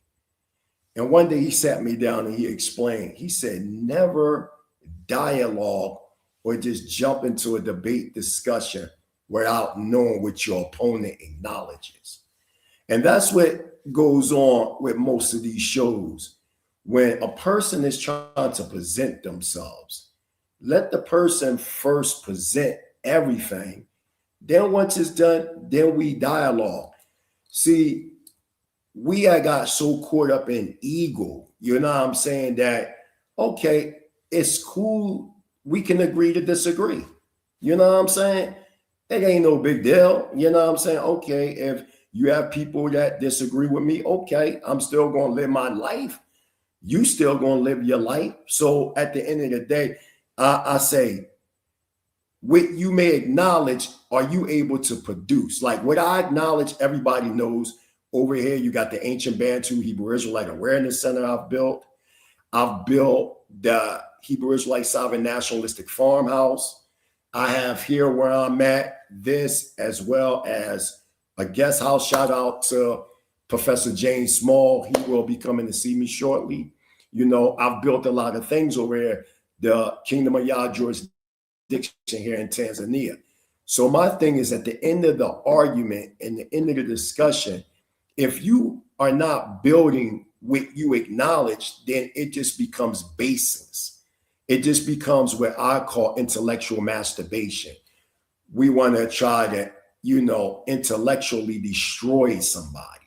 You know what I'm saying? First, okay, like the late Prince Asiel said, tell them, I give you 5 years, what you believe in, build upon that, and 5 years later, let's see what you build on. That's the difference. I'm not one of them Hebrews that just come on social media and just talk. Y'all barely see me come on here. I'm a builder. I'm a builder in what I acknowledge. And they're the type of people that I respect. I respect people that build on what they say versus just intellectually masturbate. Anybody can make a YouTube podcast and just talk trash. But then I say, well, what are you building behind what you're talking? And there's nothing but void there. Then what are we discussing? So I want to get through this first. And then after that, then cats can, build. You know what I mean? I have no problem with that. But let's try to see, because one of the things that I see on 99.5% of these podcasts is people build on what they are. They destroy on what they disagree with. They never build on with the commonalities that we have. What commonalities do we have that we can build on? Disagreements would socially correct themselves as we're building. Most times things be so minute. You understand what I'm saying? But we focus and we channel so heavy on what we disagree with, we can't build shit. That's why we still keep having these discussions, because people are constantly focusing on what they disagree with. And the crazy thing about it is when they focus on that, they never give what I call a conflict resolution. Okay, we disagree. How do we resolve this so we can agree and move forward? That is never done on these discussions. You know what I'm saying? So I'm not going to put myself in this situation where I'm going back and forth with my brothers and sisters about what they believe in. All right, what you believe in is what you believe in. But can you build a society like we built in Dimona, regardless of what you disagree with? They live near a nuclear reactor. They're in Israel. That's not our land. Is that, even though it's northeastern Africa, all that is surface level. We talking about what we build.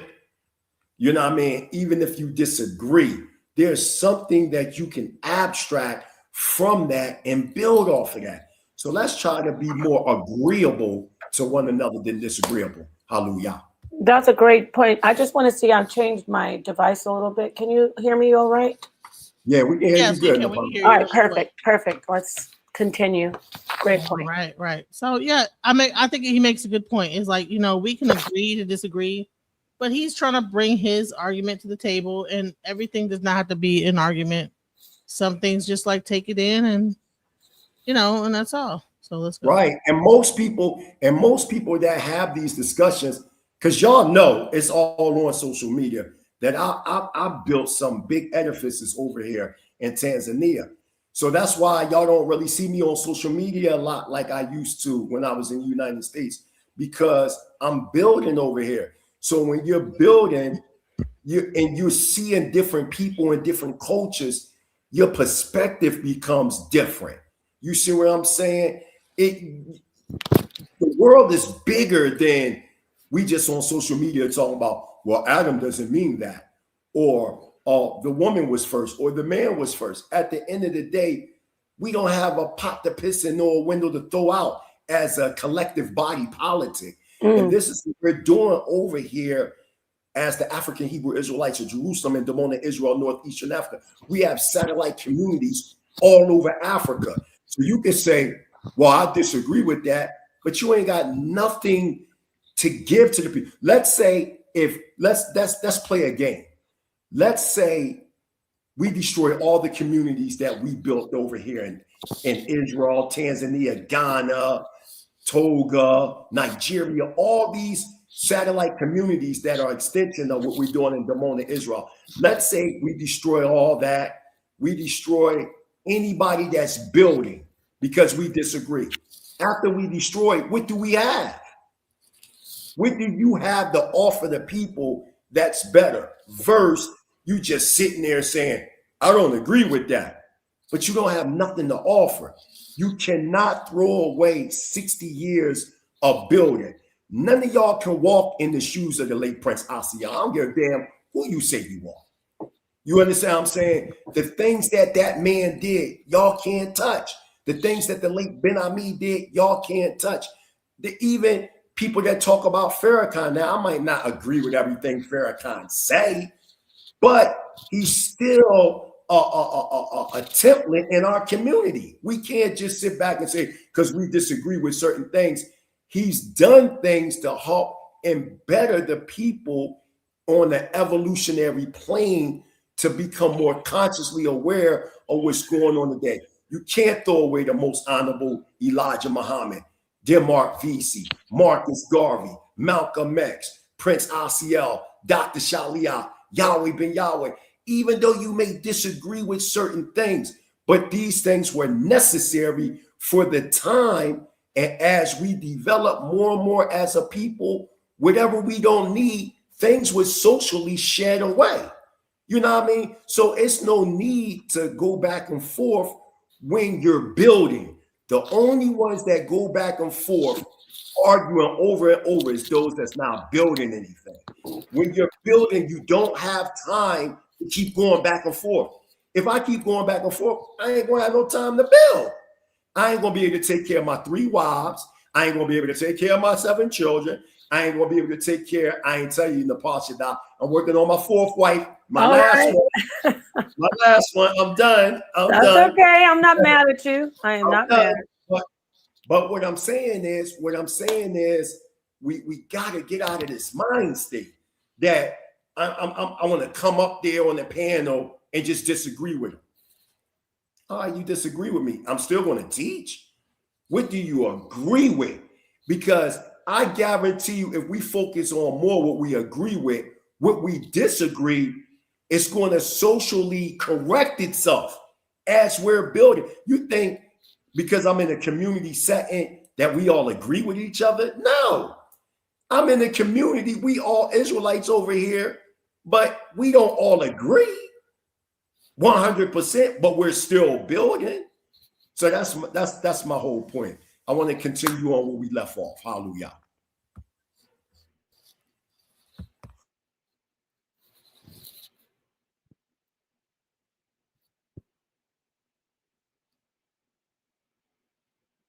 You're at DJ Genesis. Press that play. Press that, and you got to share it again. Genesis, you're muted, Genesis.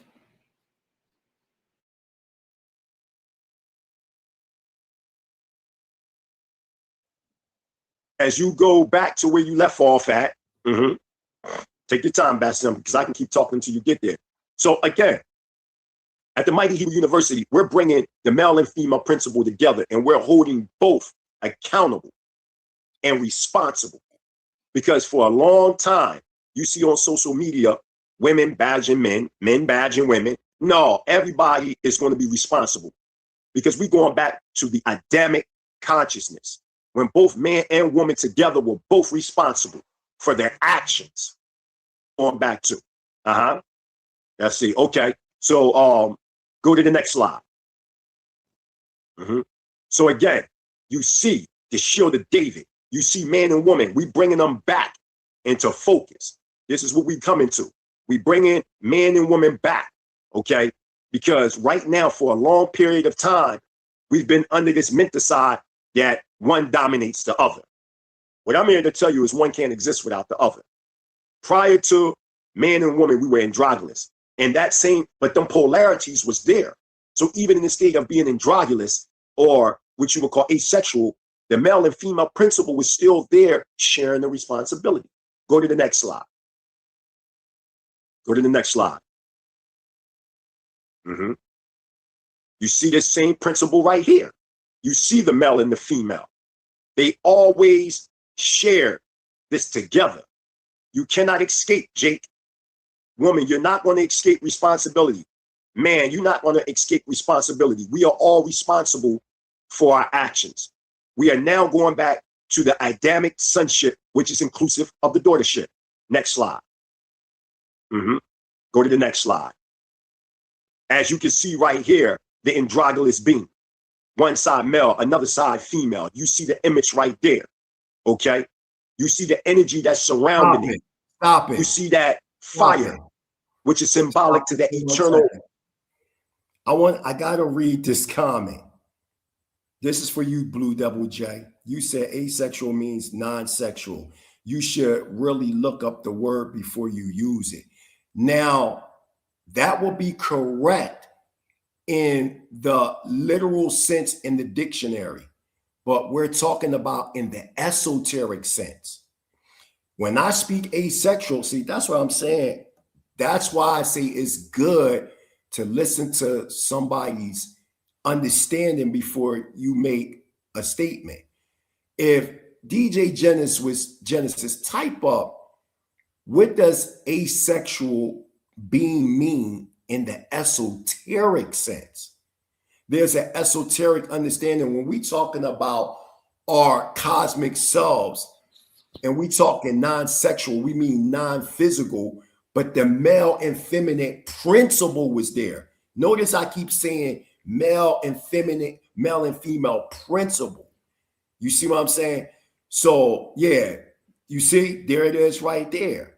That's what I mean. So we gotta stop attacking, because I'm not coming in it. There it is. See? Yeah. There it is right there. That's what I'm saying. metaphysical. That's why I don't get into these discussions with like argumentative discussions, because when that man said, well, you're using it wrong. No, I'm not. I am not using it wrong. I am saying that in the esoteric sense, that the asexuality is talking about transcending all physical biology. And as it says, representing the preservation, transmutation, and unification of eternal spiritual energy. So you can't call it a male, you can't call it a female in the physical sense, even though the male and female polarities existed, okay? Then from the asexual, then it transformed as time progressed into the physical Zakarwa Nikiva, male and female. So let's continue. So you know, I want people to come up that's building things like that we can use. Versus, oh, I just disagree. That's what I'm saying. I'm just showing a point right there. Before you say that's wrong, you should say, well, what do you mean by that? Once you say, what do you mean by that? Then we can expand more and expound more. And if we continue to let it play, then you'll see, boom. You know what I'm saying? I understand exactly what he's saying. So continue on.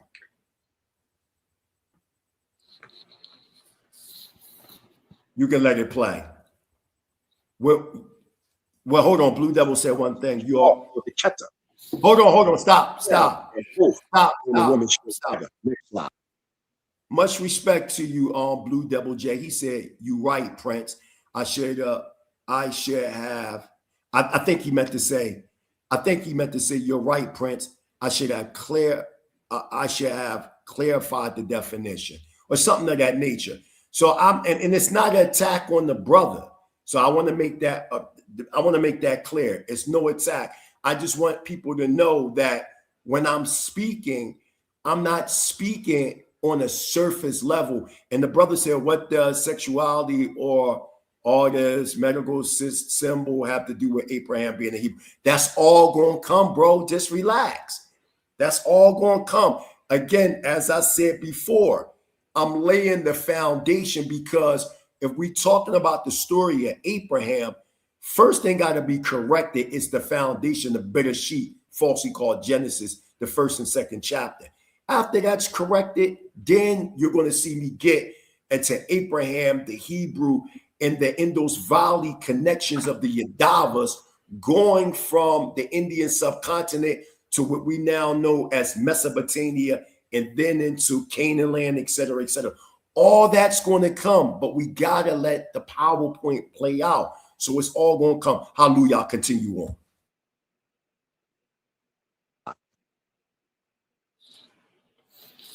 So now, you see that Adam alone in the Garden of Eden, east of Lemuria, personifies the first sexual innocent humanity, which the Adam and Kawa, falsely called Eve, because Eve is totally Greek. The name is Kawa. Together typify the first separation of male and female. The production of Kawa, again miscalled Eve, from the side of the Adam is a Hebrew allegorical description of this process. Chapter 2 of the scroll of Bereshit of Torah Constitution continues the description of both the psychological condition and the bodily development of Edenic Lemurian Elohim beings. The Adam was pure, unconscious of sex, because instinctively self-reproductive. The Adam was innocent of passion. This condition of human purity and the innocence are symbolized by the Garden of Eden, east of Lemuria itself. Next slide. The state of, now we got to go into the state of the soul before the awakening in activity of consciously exercised procreative power. Now let me correct that, because I put up there procreative power. I meant to write pro-emanated power, because in all essence, there is no creation. There is only emanation. Nothing is created. Everything is just transformed in different forms, because energy cannot be created nor destroyed. It only can be transformed. And let me even correct that, because energy goes back to the Greek word energos, which only means to move. It is only describing a being or a force that's moving. So this forceful or this powerful energy, pure consciousness, cannot be created nor destroyed. It only can be transformed into different vibrational lights. Okay, when the vibration speeds up, we talking science, right? When vibration speeds up, then what happens? Matter becomes indensed. Okay, but when it slows down, it condenses. It becomes more solidified. So the formation of the woman, of the Adam, while asleep in the garden, is allegorical, as the original Hebrew shows. The deep sleep refers to both the nascent mentality and the unawakening, inactive pro-emanated power. Okay, this is unconscious upon the ground. The Adam represents the human race at the first period of the Bereshit, of the encasement of the Elohim or the Allahayim in human form. This newly enclosed dense matter, the Adam was earthly. The Adam's task was to accustom themselves, not himself, but themselves, to imprisonment within relativity, inert physical substances, and gradually to overcome its resistance. Go to the next slide. Everybody was wondering, damn, what the mighty Hebrew believe? Because I never expounded on what I acknowledged as a Hebrew Israelite sovereign national when it comes to spirituality and my understanding of Torah and Tanakh. I kept it strictly Hebrew Israelite sovereign nationalism. But then when I start seeing the literalism, people running around making all these crazy doctrines, I said, shoot, let me do some correction here, because I see people really don't know Ivrit. They really don't understand archaic Hebrew symbolism. They don't understand archaic symbolism. They don't understand pre-Diluvian civilizations. They think the civilizations that they've been studying going back 6,000 plus years, these are the first civilizations, when in fact they're not. Okay, so now the first Edenic Lemurian Elohim bodies in human form were in fact gigantic, with a minimum of nervous organization and activity. This is also supported by primary sources from both the Tanakh and anthropology, and even those evil ones in the many occult traditional secret societies know that the statements that are being made today on this show, on Global Media Inc., is in fact factual. Okay, it is said that our Edenic ancestors of Lemuria sluggishly and clumsily moved through tropical vegetation, impelled only by the desire for food. Okay, and the instinct for self-preservation. It is said that reproduction was unconscious and passed through both sweat-borne and or porous stages. Now let me explain this. What would happen with these first humans 34.5 million BCE? Because they were gigantic, they would sweat. And when they would sweat, they sweat would form into a shell-like substance. This is how they gave birth unconsciously. and then create the androgynous beings that will continue on to exist. The deep sleep that you see in Genesis chapter 2, verse 7, okay, now you seeing it being explained in depthness with is going on in Genesis 1:21, which the Hebrew word is tuhili, which means to revert back. This is what you're seeing.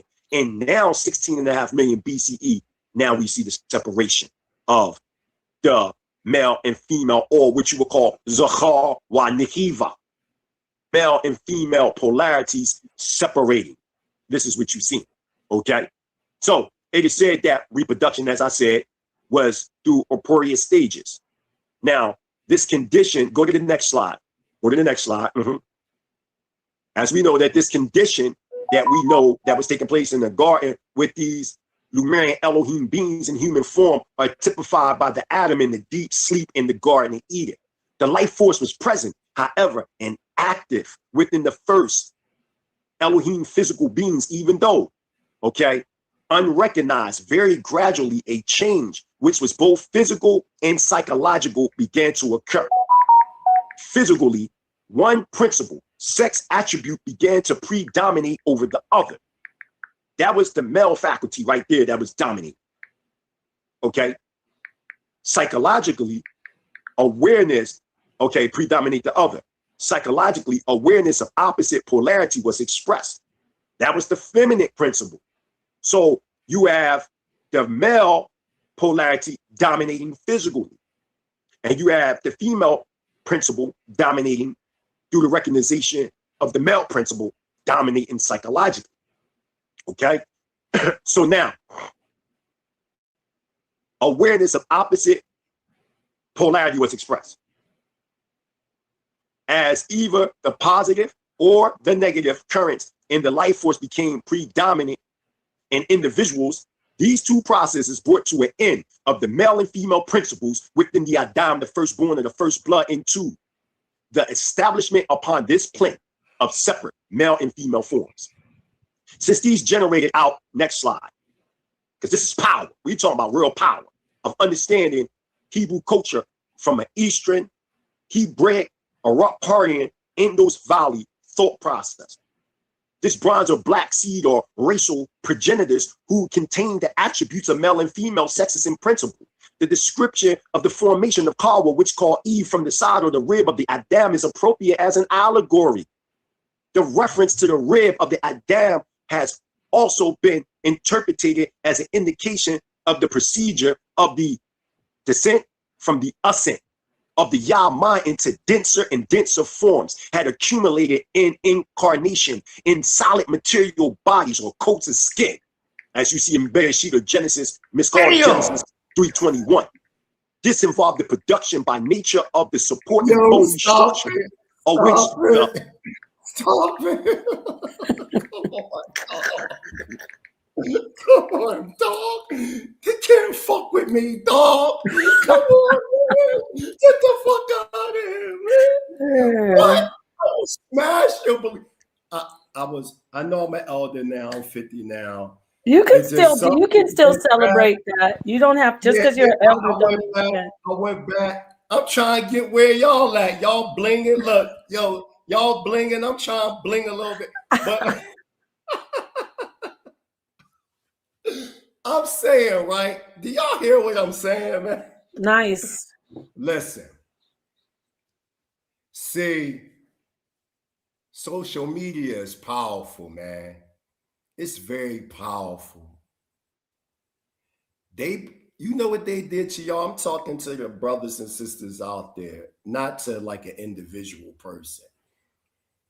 Myself included, we're all included in what people now call the matrix, okay? But you know what they done? They gave y'all a mind state to perceive people and to question people with preconceived ideas. Now, what do I mean by that? If you look at most of the comments, right? Not all the comments, but most of the comments that's in contention, their questions are defined by a Western standpoint of the Bible. That's the problem. In reality, most don't even know that they have been conditioned and basically blindly still following the oppressor's religions without saying that they're in that religion, just by the way of the preconceived questions. They want me to be up here like, yeah, Esau is the white man, and and that might have some truth to it.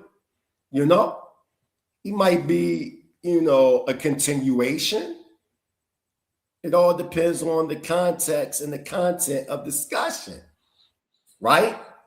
Now, when you come into a conversation with a preconceived idea of a person, most of the time that person loses the battle, because there's a lot of heavy hitters in the Hebrew community, man. I'm trying to tell you, that's not on social media. I'm talking about real scholars. And I've brought some of these scholars, Nepal Shaddai. Let me tell y'all something about Nepal Shaddai. Y'all really got a scholar up there. Let me tell y'all something. Y'all think y'all know, but y'all don't. All right. So I was over in Nepal Shaddai, I tell you, because she did her presentation live that Dr. Kajriel bin Yahuda put together. And I was actually over there in Israel. Was I not, Nepal? While you was doing the presentation with them, right? So you had, what was yours about? Yours was about Kemet. I know it has something to do with Kemet. Yes, it was about Kemetic parts in the Torah, in the Tanakh. That's a fact, right? That's a fact. And it was so powerful when you did the presentation before that Dr. Kajriel bin Yahuda and the scholarship body of the School of the Prophets Institute and Dimona, Israel, Northeastern Africa said, you got to get in contact with that sister for us, right? And get her on this presentation. She was on a State of the World forum. Yeah. Now, this State of the World forum is a global forum all over the world with all Hebrew, all different types of scholars, Muslims, Jewish, Christian, but it's ran by the African Hebrew Israelites of Jerusalem. But they get these scholars all over the world and they bring their understanding, but it's so respectful, even though it's differences, but the commonalities are so there that you can't deny it. You see what I'm saying?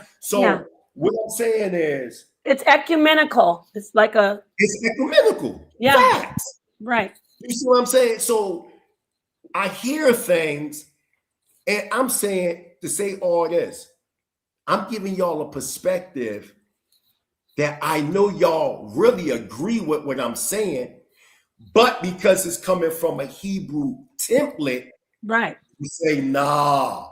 You say, damn, in principle, Mighty Hebrew is correct. If we actually just take away the words, gang, we can hear y'all, don't we? Take away all the words, damn, what he's saying is true. Because in reality, a man can't exist without a woman. A woman can't exist without a man.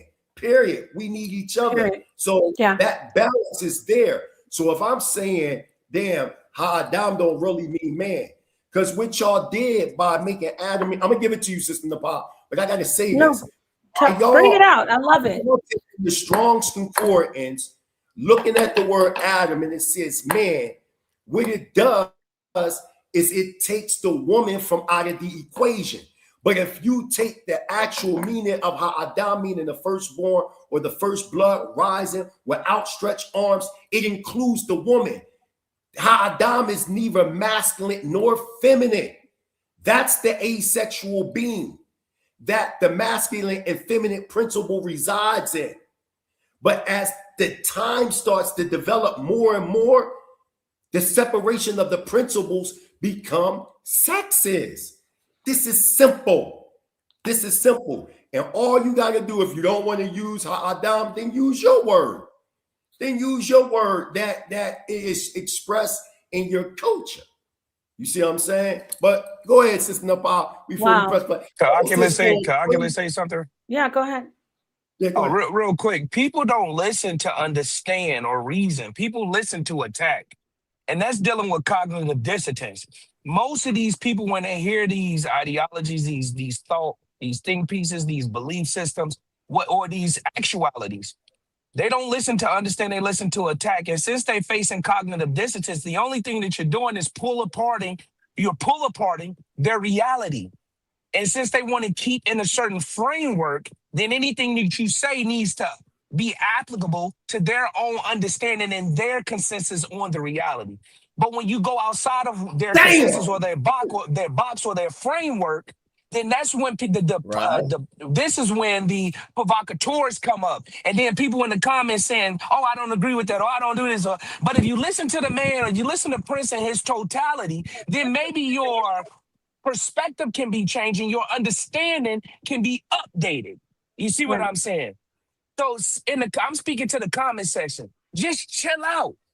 Stop saying what you don't understand and what you disagree with. He's not asking the audience to say, hey, is there anybody that disagree and we can combat that? He's speaking to give a perspective that can update your understanding. Thus, you don't have to deal with cognitive dissonance. Thus, you don't have to keep saying what you don't agree with. I've been listening. Thank you. So I do want to say this to the panel that we have here. I love it. It's a great vibe. We came together and we are focusing on what we do resonate with, not what we don't resonate with.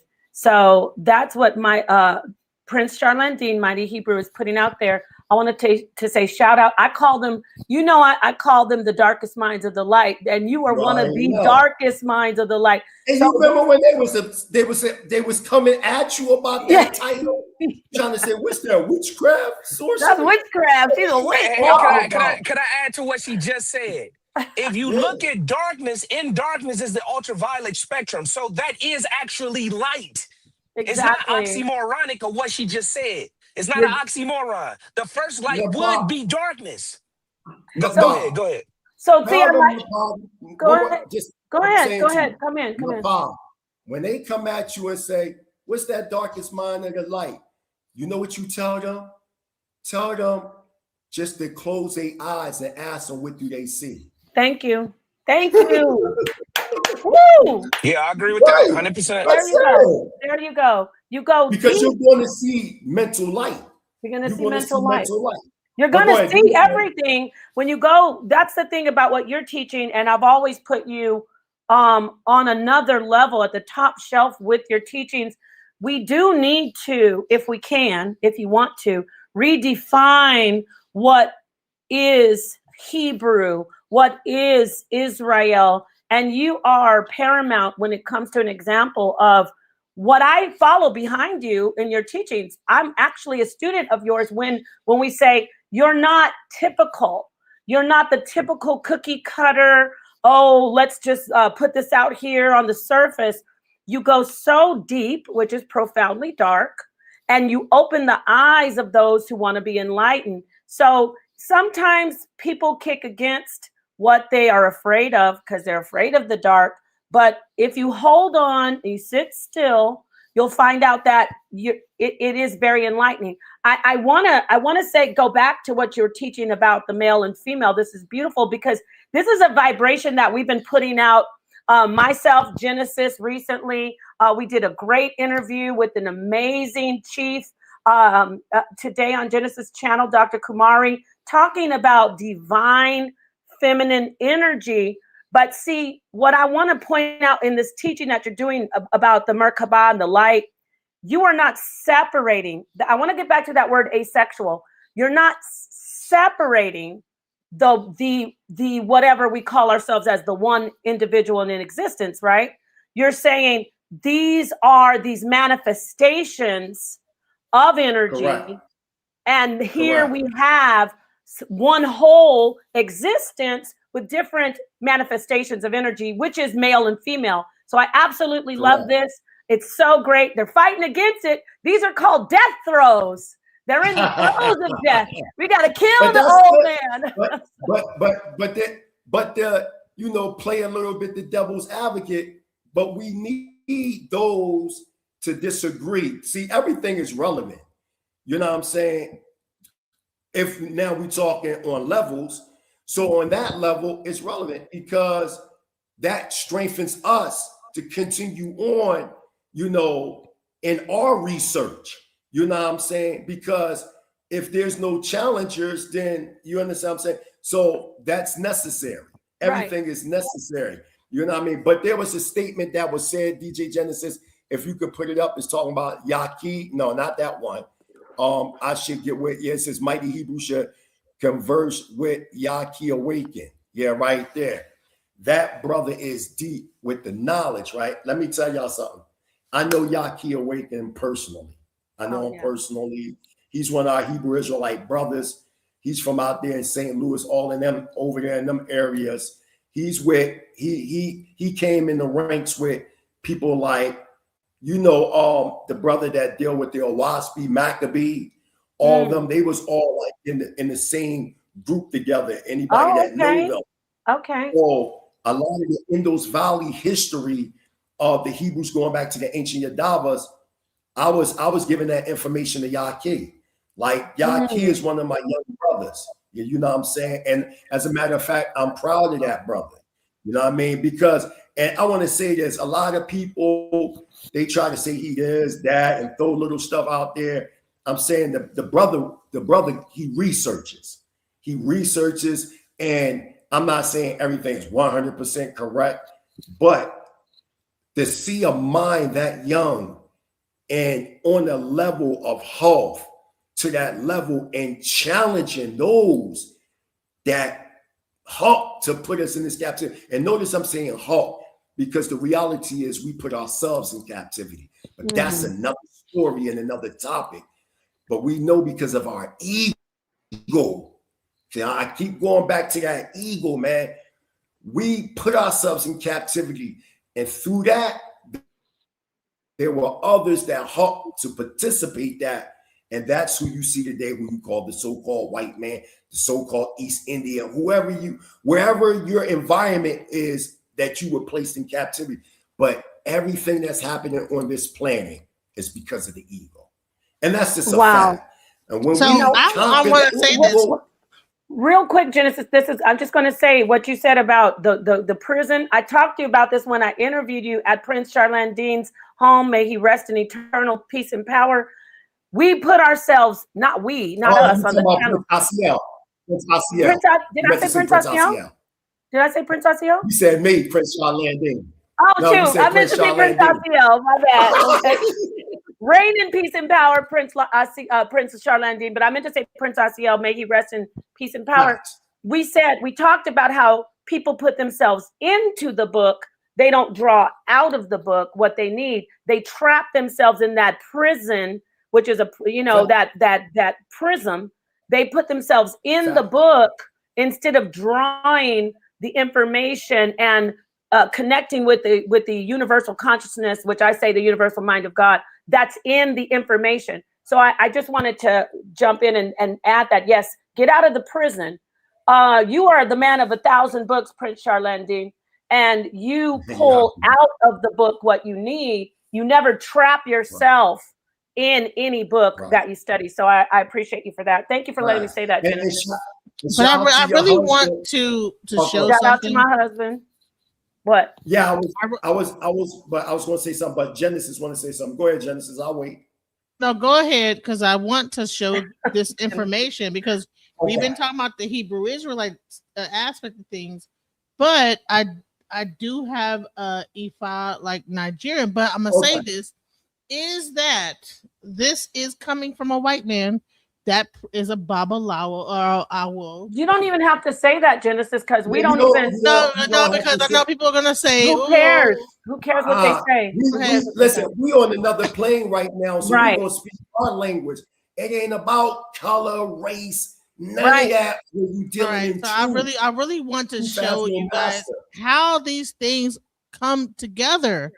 And I remember I did the whole debate with the Hebrew Israelites that Ifa and Hebrew, like the Torah, it's like it's no verses. It's the same thing, right? So I'm gonna break this down. I'm gonna show you guys what he says. Let's go. In Egypt, at the three great pyramids above the underground city. Those pyramids are connected to a series of stone circles. Look up Michael Tillinger Adams calendar. You'll see pictures of the stone circles that are connected to the pyramids in Egypt. The pyramids in Egypt are connected to stone circles that run all the way from northern Egypt to South Africa. And those stone circles are pictures, graphic images of resonant sound patterns. Each of those stone circles is about 50 feet across, connected by what you call a highway. And so far, Michael Tillinger has documented over 10 million of those circles. So the pyramid complex, there it is. See that right there? Right there? There's 50 million of those in East Africa, all in a straight line directly under the pyramids.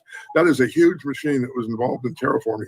The ancient Africans literally shaped the earth and made it livable. That's part of the wisdom and the legacy of ancient Egyptian metaphysics and ancient Ifa. Ifa has the key to how to terraform the planet. That information can be used to terraform the other planets in our solar system. That information is known by the few who control the many. I know that they know because I grew up with them. I know what they know. They know that I know, and they're not happy with me sharing about it. So the point is, as fantastic as that sounds, as hard to believe as that sounds, that whole system of terraforming is predicated on the ability of the initiate priest to blend their consciousness with the consciousness of the planet itself. The process of learning how to do that is called Iwa Pweli. People say it's good character. No, the word Iwa Pweli means I come to greet the earth. Iwa Opwe Ile. Iwa, the coming, Opwe, the greeting, the spirit of greeting, Ile, the earth.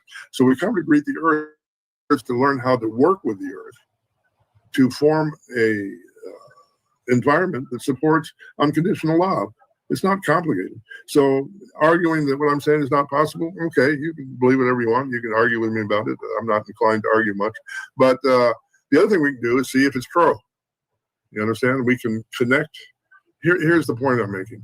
And I think this might be a good place to call it a day. The point I'm making for today is, if you and I pray together, it's not twice as good, it's 3 times as good.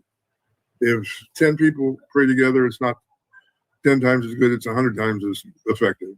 16 people pray together, and I've seen this in Africa many times. When 16 people are praying together, they're all on the same page, they're all of the same intention, they're all coming from a place of unconditional love. They're not worried about being jealous about who's in charge, who knows more, and who does it correctly. And they're all on the same page, functioning in a state of prayer. Physical reality changes as they speak, which would confirm your idea that you live on a different earth. If you're engaged in effective prayer, the earth itself will change in front of your eyes as you speak. Stop it. That's exactly what I'm saying. Did you 100%? That's what. Yep. 100%. That's exactly what you're saying, Prince.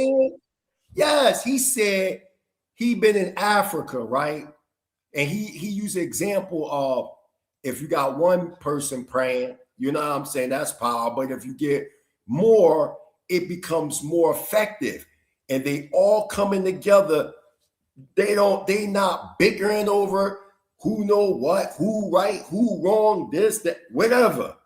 But they come in this common knowledgeable principle of coming in this mind state to use their mental powers to be one with the cosmic universe around them. And in that, it also shows the power of the mind from Earth even shaping the universal other solar systems, et cetera, et cetera. And remember, I said we don't come from the universe comes from us. So once the residue of the cosmic body of Ha'adam Chakma started to, shed itself, that formed into the solar system. So when this man, this Ifa priest said that these people, when he was breaking down the pyramids, and from northern and northeastern Africa to southern Africa, and how that they were communing through vibration, mental vibration. And they do it even to this day through the evidence that he was saying through his experience, seeing different people in Africa praying. The more people, the more power. And in that turn, things can happen, which is in fact true.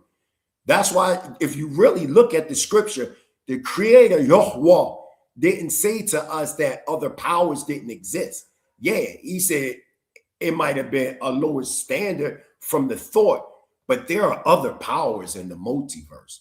So, yo, that E5 priest is 100% correct what he's saying. You can continue on, DJ Genesis. Then after him, we can get back to where I was at.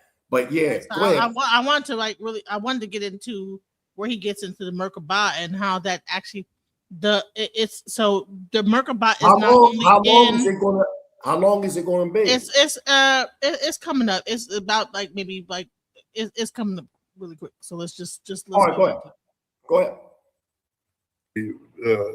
Negative people that are trying to keep us subdued by huge numbers. I mean, it's like less than 1% of 1% of the population is controlling everything. And the only question is, why are we letting them do that? And we're letting them do that because we're buying into the propaganda of the narrative that teaches us that we're worthless, we can't do anything, we can't be effective, and we have to violently react to anybody who disagrees with us. None of that's true at all, not even a little. So we have to consider the value of the alternatives. And I would say the values of the alternative are worthy of consideration and clearly expressed in Odu Ifa. So next. So I'm sorry. It'll take a little bit of a minute. Okay. But the entire structure of creation is rooted in what's called a Merkabah. You know what a Merkabah is? Yes. Odu is a two-dimensional symbolic representation of an energy pattern called a Merkabah. A Merkabah is two counter-rotating three-sided pyramids within a torsion sphere. All right. So that structure is the fundamental structure of subatomic particles. Hence, the structure of every single thing in creation is based on the Merkabah. Now, the Merkabah, if you understand that personal consciousness is not there, is not our consciousness. That's a fact. And that's what's on the back of the picture that DJ Genesis made for the presentation with me. That is the Merkabah light right there. That is Ha'adam Chachma. That is the asexual being I'm talking about. Okay? That's the asexual being that I'm talking about. That's sexless. There's a difference from male and female principle versus male and female sexes. Do y'all understand? So when I talk about Adam HaChachma being that Merkabah light, and within it is the male and female principle, or the duality, or these dual dimensions, or the subjective, which later will become objective, right, into male and female sexes. That's what I'm talking about. That is what the story of Adam or Ha'adam and Eve, really Ha'adam wa Hawa story is talking about. But that's deep. Let the elder and stop saying, I see y'all saying white Baba. Okay, a white Baba and what? I mean, what does that got to do with truth? The truth cannot be, y'all got to get out of this mind state, you know what I'm saying, white and black in essence. Yes, them things in a conversational setting is necessary, but this is not the set for that. Now we want to talk about if he done did the research to find out this information, right? He did the research. What color he is? Shouts out to him. And he bringing it to us. He dropping it to us, telling us what it is. That shit. Real quick, Genesis and Mr. Prince. It's not that fact. It's the fact that people want to associate color with certain belief systems, right? And if another race of individual come through and speak on something that people hold dear to them, right, then they feel like they have nothing, right? So this is where you get the people that's talking about color and what's a white dude talking about it. It don't matter. You didn't do they didn't do the research. He did. It is what it is. For real. Wrote the books. Went to Africa, got initiated, did the research, wrote the book. Let's go. The world with the consciousness of the creator itself. And so that the consciousness of the creator comes into the physical world through the use of geometric patterns. The most fundamental geometric pattern through which the Creator speaks to us is called a Merkabah. So the Odus that we use in the binary system is a shorthand. It's a two-dimensional way of drawing three-dimensional energy patterns, which become very complex once you go into third, fourth, fifth, and sixth dimensions. Almost impossible to draw. So we shorthand that. We make that simple. We put it into a two-dimensional format. So if you look at the Merkabah and you see that the three-sided pyramid has 4 points of contact with the circumference of the sphere, and each of those points of contact, 3 at the base, 1 at the top, 4 points of contact, can be either opened or closed. And if it's open, it allows for electromagnetic energy to come into the sphere and generate a particular resonance, and the resonance then generates geometric form. This is the meaning of the universal phrase, in the beginning was the word, not the word, the resonance. The resonance created by a Merkabah, the Merkabah being the portal through which God's consciousness comes into the world. So the point being is that if you're doing Ifa and you're marking the binary system on the tray, that becomes a portal for the consciousness of God. And when you go into an altered state called Elah, you connect with that consciousness. And it's that connection that allows you to interpret the Odu and effectively do prayers that will cause elevation and transformation. So the point that you're making that's been overlooked, which is important, is the binary system used to program computers. I'm going to draw you a picture. Maybe it'll make sense. All right. Do you do computer programming? You know what that looks like? I do. And that's why I was trying to say, when I talk about like that whole experience of like near death, it almost is like a computer. Like when you go to play Grand Theft Auto, right? You might pass on, but you get another life. And I'm going to show you something. So this is what computer binary system programming looks like. It's typically read, I believe, correct me if I'm wrong, it's read from right to left. Oh, wow. In sequence like that, right? Right? Mm-hmm. Yeah. But what the computer people don't realize is even though this was designed to work like that, it still works like this. So this is a series of Odus that are maps of consciousness that have been coded into computers from day one of their invention. And that consciousness controls those machines in ways that we barely understand. And we better understand it quickly because they're fixing to be manipulated by people that have no sense of ethics at all. Is that what AI is? Is that the ability to go? AI is Stop it. people attempt by some really dumb people to explain what I do. Stop that. You see them. You see this what the Matrix was about. 100%. You remember in the I got to get on the screen for this. Come on, yo. So when you look at the movie The Matrix, you got the real world and the artificial world. The real world was Zion. It was Zion. Now you got Morpheus. You get this blue, this red pill. But it was all predicated on computer data. And basically what the Baba is saying, what he's saying is that if these computer wizards knew that this computer data or this code, you can go into Ifa and the science or the mathematics behind Ifa, and the people that dealt with this stuff been knowing this stuff for thousands, if not millions of years. Now, one might argue and say, well, man haven't been on the planet for millions of years. I mean, big to differ, but I ain't even gonna go there yet. You know, and I needed to say this one thing because I don't want to forget, and I've seen the Pasha die about Sarnetta. See, y'all don't really know what's going on, but now you see Sarnetta when he challenges Bible believers. Y'all think he challenging y'all to lead the Bible. No, he's challenging y'all to show y'all that most of y'all that acknowledge certain things, it don't make sense. What I'm doing is showing the same verses that he's using, how y'all might take them out of context, is being put in proper context and in content.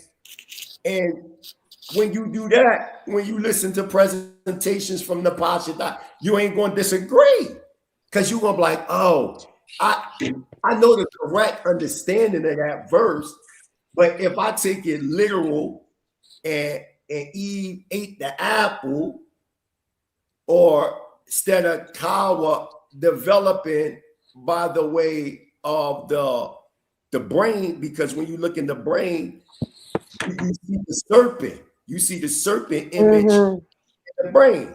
Am I lying? You're not. Cook. But I ain't going to talk about that. No, You you know what I'm gotta saying? talk about it. Could Oculus say something real quick You before I gotta mute talk back about up? it.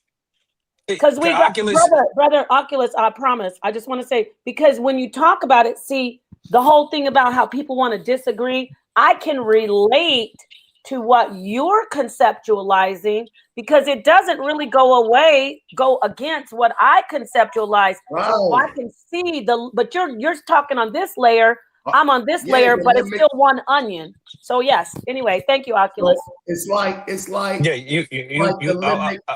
Okay, go ahead. I'm sorry. No, I was saying, isn't it called the limbic brain?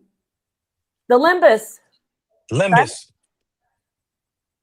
What is it? And I'm trying to get the, there it is right there. So if y'all see, right? It's a serpent, the limbic brain, right? The limbics, yeah. Right. So what I'm saying is, could that have something to do with the fruit being ate, certain consciousness developed within the brain? Because remember, reality, how Adam was dealing with instinctive will. So damn, you just put something. Wait, you unlocked something.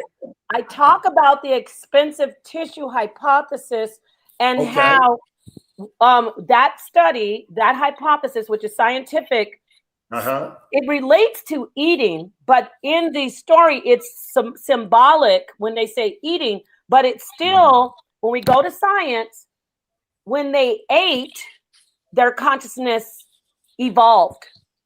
So that is so dope right there. Their consciousness But hold on. Here's another thing. I want to really bring this into divination, because of some reason that divination is a bad thing. All he is talking about is how divination is really like what AI is. Like, right? That's all AI is divination. When you type your question into a computer. Correct that. Divination's not bad. Why y'all saying that? Who said people that? say that. That's what the Bible says, right? Go ahead. I'm gonna let Oculus go ahead. Let Oculus go. Listen, divination have a negative. By way of people understanding in the Heliobiblios, divination have a negative connotation to it. So whether there's any form of divination, people think that if you're doing E5, if you're doing witchcraft, if you're doing any of these things, if you doing bones, right? Shaking bones on the cardboard, tarot, any of these things, they think these things are negative. Right? So she's absolutely right. And what I was going to say is what he was depicting when you saw those straight lines, right? Reading left to right, that represents in binary computing ones and zeros, ons and off, the masculine and the feminine. The male being the straight line, the phallus, male energy, logic energy, but the female being the circle in binary computing, right? The circle represents curvature, represents fluidity, flow, emotion, etc. The reality, and I ain't trying to get too out of control with it, but this reality that we actually exist in, which I call actuality, it represents trinary computing. Right? Which quantum computers actually operate off of, which is a sequence of 1 through 9. This is what Lloyd Strahan or Dr. What's his name? King Simon, who's a part of the House of Consciousness, right? These individuals dealing with numerology. Right. Because if you can understand computers by way of binary computing, how when you put that information in the inside of that computer, you type something in, and you're looking for it to dispense something out, it's going to compute back to itself as 10001110011, right? The reality has an operating code. So if you want to extrapolate what you need from this reality, then maybe King Simon or Lloyd Strahan dealing with numerology can help you get what you need from the reality because you understand the operating system, just like the Matrix. That's a fact. Even in the Torah and in the Bible, they throw lots. Those are numbers. That's the same idea. Honey, when you start a basketball game, right, which is another form of divination. Were you about to talk about throwing lots? A basketball or football game. Who said that? When you said like you throw lots, that's another form of divination. Right. Yes. You see what I'm saying? So you can't say you believe the Bible, but then you say you don't believe in witchcraft. You don't believe in. But divination was a feminine thing to do. It was not the I masculine just that want to did say this. to the audience, That is the reason why it got demonized. Is because it was the women that were doing divination, and then when they actually demonized them, then it became the males that were doing it. That's where the whole story of the Sibyls really come from. The Sibyls did divination. The Sibyls, the virgins, the vessels. Hey man, I gotta mute up. They You know knew why? how You to know why? divine. Genesis, you know why I gotta mute up? So I gotta mute up. But I want to say this: all of us must be water energy up on this panel. I'm a Scorpio, so all of us must be, because the fluidity, the flow of how this stuff is going is nice. You got like two water. You got the two male is water and two women is air. Wow. So you have two like your water, and then your water or your Pisces, and then you have a Cancer. Now I'm a Scorpio. Scorpio water. He's a Cancer, and I'm a Gemini, and so is Nepal. Let's let Mighty Hebrew want to get in here and say something. I just want to say something because it was put out there like, Hebrews, we don't believe in divination. I'm saying, are y'all really reading the Torah, man? No. I can answer it. No. It never said for the Levitical priests or the Kohanim that they couldn't deal with divination. It don't say that anywhere. You know what it say? It say don't do it like the nations around you. So all it's saying is if we doing divination, it's going to be within our cultural and social construct. It's not going to be like how the other nations made it, because you got divination. Remember, that's universal. It's universal. That's number one. And number two, you got different societies that do different things. So like Nepal Shaddai took the words out of my mouth, casting lots. You know what I mean? That is a form of divination. It's not even a form of divination. It is divination. It's just divination in Hebrew culture. Prophecy is divination. I just want to say this. Man, real quick, because I got to mute because I got to pick somebody else. I just want to say this real quick. And the reason why I brought up trinary is because what they exclude when they dealing with binary is just the male and the feminine principle. When you deal with trinary, you're dealing with the three. You deal with the male, the female, and the child, which creates neutrality, which creates balance. See, if I say that going child running across the street, nobody on this panel can tell me whether it was male or female because I use the word child or kid. That is a neutral point. And in this reality, listen, and in this reality, everything is about balance. There is no right. There is no wrong. There is no up. There is no down. It is about balance. Everything that can happen will happen in this reality, and it's all necessary for overall balance. This is why our emotions in this reality do not matter, because your emotions take you in extremes. So, for example, like I told Genesis on another panel, on the opposite side of love, you got hate. On the opposite side of hate, you got love. You ever fought somebody, Prince, and he was your worst enemy, and after you beat his ass, or you beat him up, after you beat him up, he became your best friend? Fact. You see what I'm saying? So what I'm saying about this reality, there is nothing that can transpire in your life that is bad. There is nothing that can transpire in your life that is good. It is all balance. Absolutely. Absolutely. Ashe. So DJ Genesis, put that quote back up. Zodiac is demonic knowledge. Put that back up, man. Come on, man. Man, we dealing with some peewees in there. We dealing with peewees in the chat, man. These peewees. I know. Hold on. I put that up on purpose. You do know there's a difference from the zodiac versus astronomy. Astrology. You know there's a difference from the zodiac versus astrology. You didn't know that the word zodiac goes back to the Hebrew word zadeh, which means the way, the path. So when you go to books like Job and all that, and they talking about the bear and Orion and all that you see, you talking about the zodiac. The zodiac was a part of Hebrew cosmogenesis. You're getting astrology confused with the zodiac. The zodiac exists within the circumference of the solar system. What you talking about? You see, no, astrology. Now, you say the Bible to astrology. No, we're not talking about astrology. We're correcting somebody by saying that the zodiac is demonic. How? When you can read the books of Job, and Job talks about the zodiac. What are we talking about? Well, we're letting them suck us into the lower room, because what's demonic anyway? Please, let's get back on track over here. He's talking about basic light. We're going to walk you down slowly. There's no such thing as demonic. You're bringing your programs in, and we're jumping all around, because when we say Bible, zodiac, mythology, everything is one from the beginning. And I did want to hear. We're 2.5 hours in.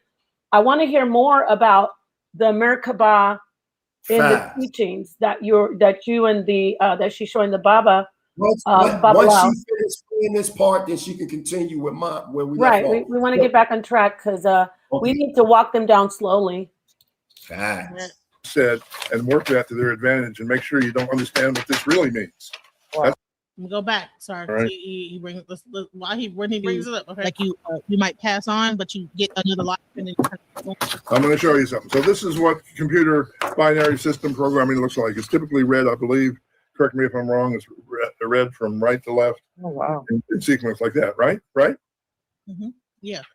But what the computer people don't realize is, even though this was designed to work like that, it still works like this. So this is a series of odus that are maps of consciousness that have been coded into computers from day one of their invention. And that consciousness controls those machines in ways that we barely understand. And we better understand it quickly, because they're fixing to be manipulated by people that have no sense of ethics at all. Is that what AI is? Is that the ability to go? AI is a feeble attempt by some really dumb people to explain what I just said and work that to their advantage, and make sure you don't understand what this really means. Wow. That's what AI is. And so we in Ifa have the key to explaining that. We have the key to working that to our advantage. We have the key to salvation. We have the key to the elevation of consciousness. We have the key to not be sold into slavery for the umpteenth millionth time. We have the key to transcend the narrative created by Trump, Musk, and Gates, and find our own purpose in life, find our own reason for existence, find our own creativity, and find our own joy in engaging with others in the act of unconditional love. And you know what? And that's probably why learning divination is important. Rather than going to AI to find your answers, you can actually use divination. Listen, I read AI. You've seen AI has been explaining Ifa for the last year, okay? And the only way I got a taboo against using bad language. If I didn't have that taboo, I'd say you want to cuss so bad, don't you? AI is nonsense. If you believe any of their explanations of anything in Ifa, you're wasting your time, and you're not going to get anywhere, and you're going to think you're smart, and you're going to stay stuck, and it's all going to be, you're going to look back in your life and think, wow, I could have actually studied Ifa instead of dealing with this foolishness. So avoid that heartache and actually study Ifa. That's my point. Oh, do you have another question, Nyla? Yeah, I do have another question. So would you say that the Odu Meiji, like the foundation of the earth, the seas, the land, is built on the Meijis? And would when it comes specific to like a flower or a person, does it then split off to compounding Odus? Oh yeah, no, sort of. The Meiji Odus are the foundation of all consciousness throughout creation. Have you been through Ifa initiation? Yes. Okay, so the ritual is this is the ritual in metaphysical terms. The person who's initiating you is going to invoke the Meiji Odus on your head, and then they're going to invoke Oshe Tura. Oshe Tura causes the Meiji Odus to copulate, giving birth to all other 240 Odus in the corpus, and all 256 Odus then become the basis of different streams of consciousness. So as a human being, rather than having 6 senses, you have 256 senses. And Ifa teaches you the technology how to zoom in on one of those streams of consciousness to assist you with a particular problem you're having at any given moment in your life. And so the solution to that problem comes by shifting the resonance in your brain, and the oriki that accompany those Odu are different frequencies. So there's 256 different frequencies which are expressed through the poetry of each of those Odus. And the real transformation is not God help us all from goat blood. The transformation comes from the shift in frequency. So let me give you an example. If you are a Native American shaman and you want to make rain, you go up on a mountain, you draw a circle, and you remember what it felt like the last time you got rained on. That shifts your consciousness into a particular frequency, and that frequency resonates with those patterns as they exist in creation and make it rain.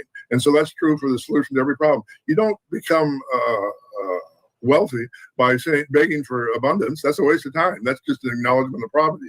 You become wealthy by standing in the residence of one who is successful in the world. And that resonance then attracts those who can support that effort and move your life along in a way that's productive. As long as you're not resonating with that vibration, your prayers are ineffective. Look at the holy Odu, Oshe Meji, is the Odu that gives power to our prayers. All right. So what does Oshe mean? It means the spirit of Ashe, the spirit of power, connecting with the spirit of power, being possessed with the power that's inherently part of your Ori, standing in that prayer and visualizing that which you think would make the world a better place. Wow. That's amazing. Thoughts, guys? Thoughts? That's perfect. That was great. That was great. That's exactly what I'm saying. You know what I mean? And that's going to get more into my presentation, how these first, Adamic beings in physical form and body, that's Elohim, they're going to be able to control the element. And he right there was breaking down the signs using the shaman priest.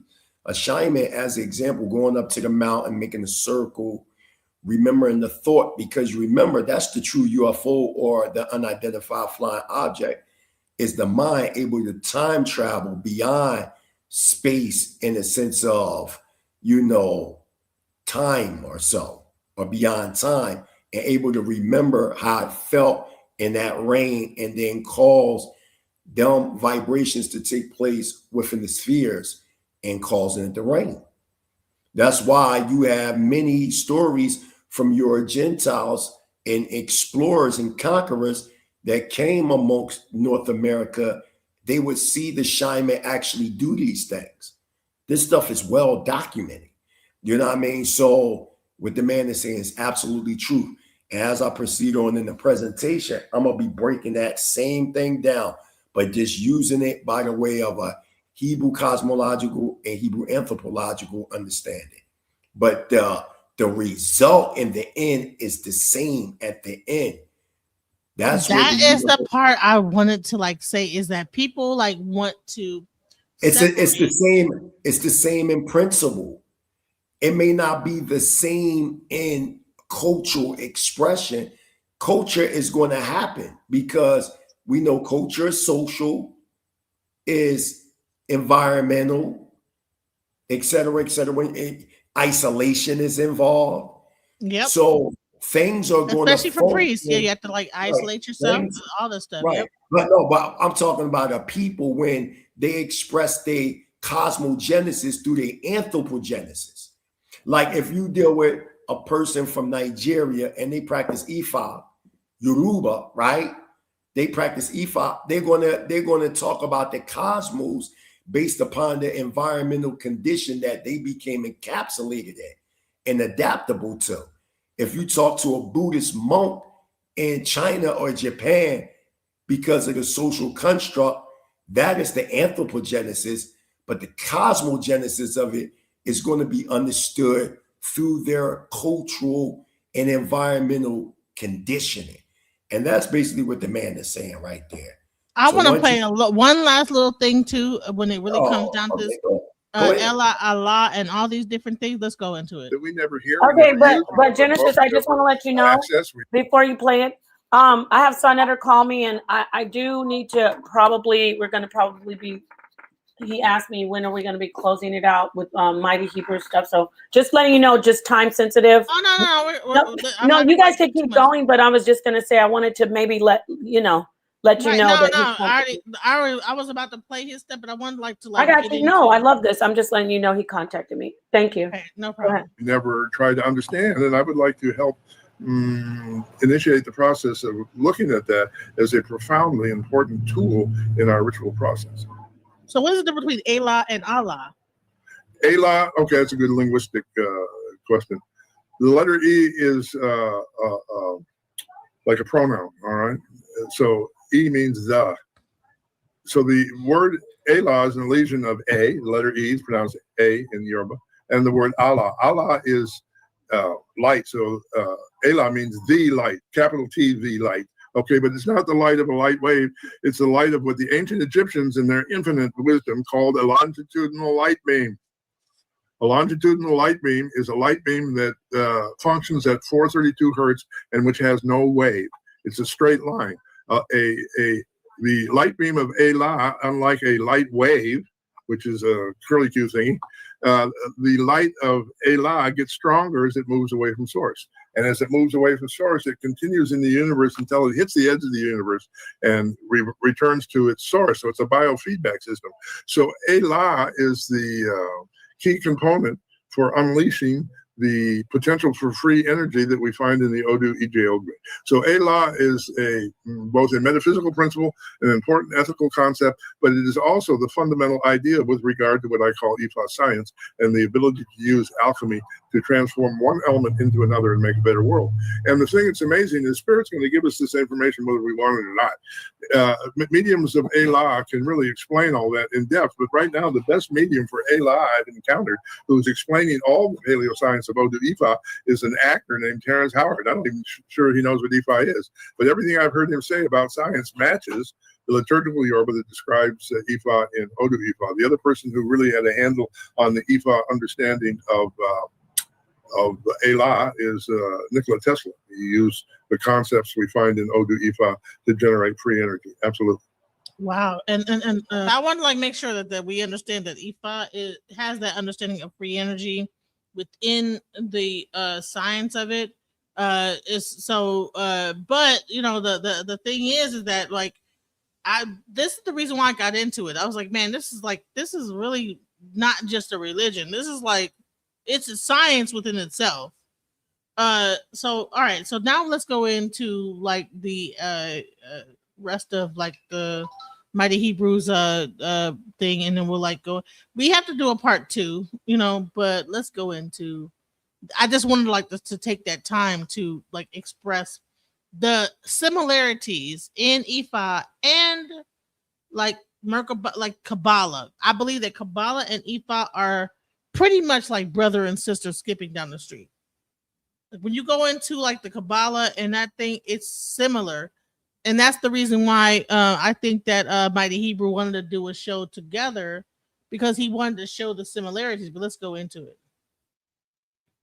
Quote unquote so-called rib of the Adam may be taken as a representation. Here at the Mighty Hebrew University, we will show in our Hebrew anthropology section that what is stated above and what I'm saying today had to occur. Sources you can go to The Secret Doctrine by H.P. Blavatsky and lecture notes of the School of the Wisdom, Volume 1 by Godfrey Hudson. The reference to the Adam's rib as the basic substance from which Kawa was formed is deeply esoteric. It is said that the spinal column and the projecting rib together form a right angle or square. This is also the equal arm Hebrew symbol or the letter or the number Thal. As y'all can clearly see, forgive me, y'all. My asthma was bothering me a little bit. It's calming down now. It's a little hot in here. My Isha cooking. Also, give a shout out to my Nashins, Kabaria Dania, as well as Bathsheba, also known as Malakia Bathsheba. But all is well. So now, getting back to the point. So as we continue to build on this, we know that the equal arm of the Hebrew symbol, the number or the letter Thal, has ever been the symbol of the union, descending positive. Okay, we talking about the spirit, the vertical, entering negative, receptive, the all-producing matter, which is the horizontal. Next slide. Next slide. Okay, I'm just telling these people that I'm on the radio. You know what I'm saying? Excuse me, family. Yes, because everybody's trying to hit me up too. Okay, now, getting back to what I was saying. So it forms the shield of David. It forms the shield of David. So now all creation occurs, because remember earlier I showed all them images. I showed all them images. And with all them images, it was the shield of David there. In ancient Hebrew, it's known as Ha-Shar Dawayah. Okay. And modern Hebrew is known as, or it's known as Magan Ha-Shar Dawayah. And modern Hebrew is known as Magan Dawid, or Magan David, which is the shield of David. All creation occurs as a result of this penetration in the above sense of the horizontal by the vertical. And the process is symbolized by both the Hebrew letter Thal and the square that produce the shield of David. In the human skeleton, the spinal column in each rib form a right angle. Kawa, being feminine, is appropriately formed out of the horizontal arm of the Hebrew letter Thal. Thus, the shield of David helix shows clear the allegory about the combined dual polarity of the life force that was separated into two distinct manifestations. So all those talking about the shield of David is pagan. They don't know what they're talking about. They just don't. Let me tell you where that comes from, family. That comes from radical right-wing Christians that have a hate for the so-called Jews, okay? And because the so-called Jews use the shield of David as a logo or a symbol of their nationhood in the state of Israel, they came up with these concepts that it was the symbol of Moloch. It was the so-called star Moloch. And people ran with that. But there is no primary archaeological sources that show that the shield of David or the six-pointed shield of Adam is the star of Moloch. There is no evidence. The only thing that we're using is regurgitated Christian sources. That's what we're using. And when I say we, I'm talking about people that use these sources to justify the shield of David being pagan. The shield of David is dealing with scientific geometry. That's what it's dealing with.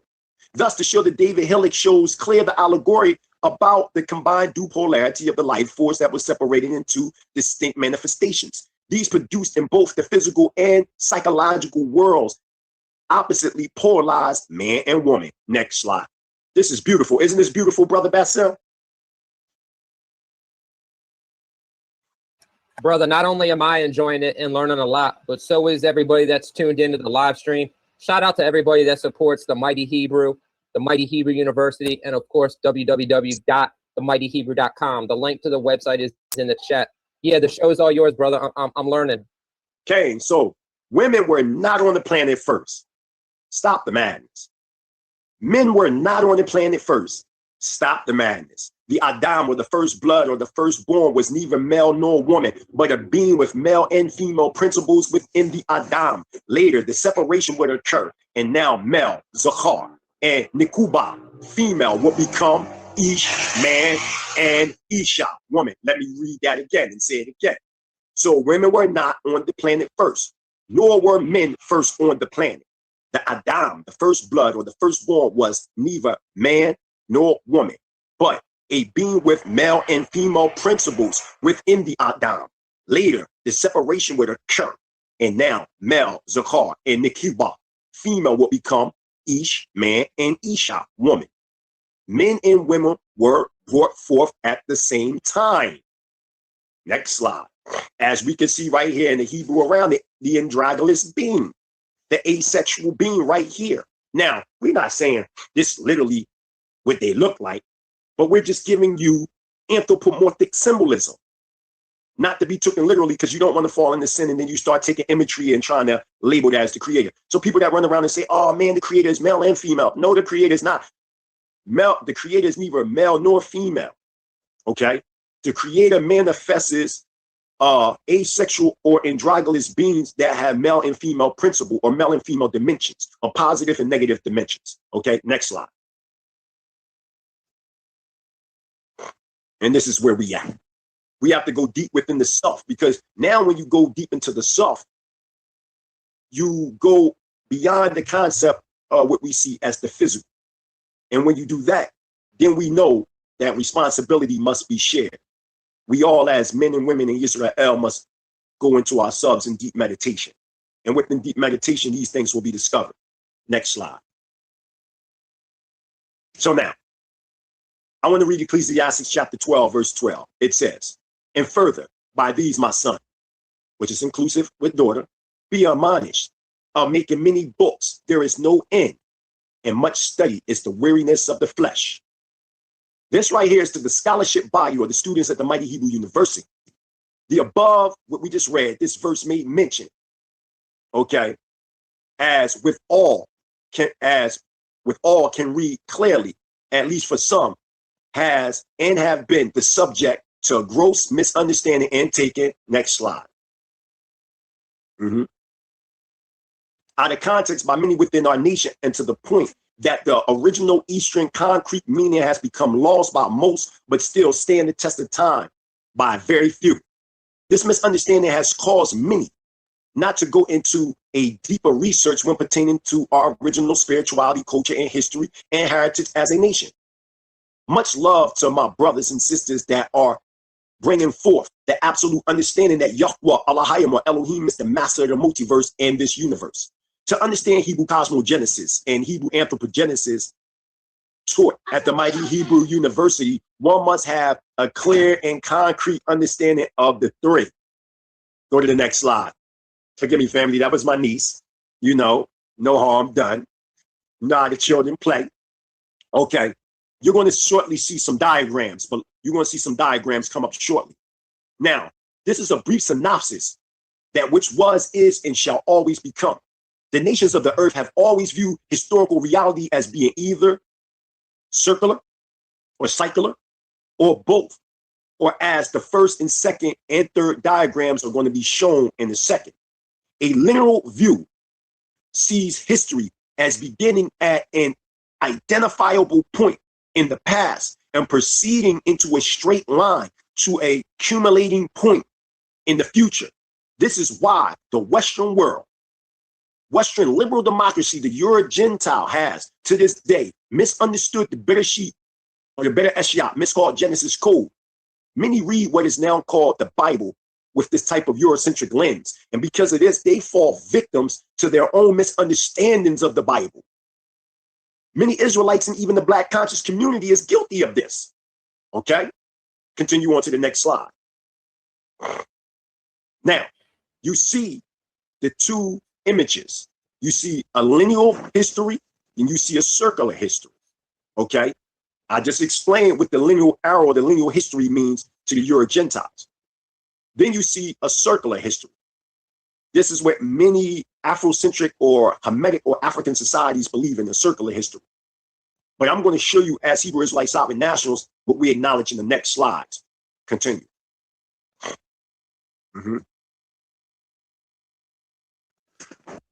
Real quick. So, man, we can't quite possibly, it's too much to cover in one stream. So, Mighty Hebrew, where do you want to, we need to like continue this on a part 2.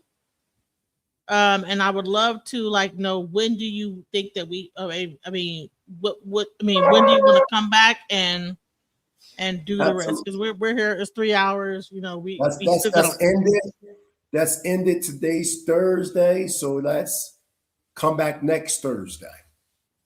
So next Thursday we're gonna like finish it up. Guys, are you guys all cool with that? Yes. As a matter of fact, what you can do, let's close out, play that last song I sent, the original Hebrew, off my new album. Shout out to Killer Priest, who discovered me along with Hellraiser. You know what I mean? From Sons of Man. Y'all can get my albums. I got 4 albums out. I got the first album, Mind Mental Is Never Destroyed. That came out 2021. But no, we're supposed to also do the show with Mr. Rosenberg on Thursday. So so we're going to do Rosenberg, and we probably like cut it up because he on travel, so he said he'll be with us for like an hour and a half. All right, so we're gonna do this thing and then finish. So we can do yours tomorrow, like part 2, or no, Mighty Hebrew? Say what? We can't do the continuation of this like just tomorrow, or no? I mean, I believe I can, because it'll be the Shabbat for us, but it wouldn't interfere because it's something positive. No, it's actually.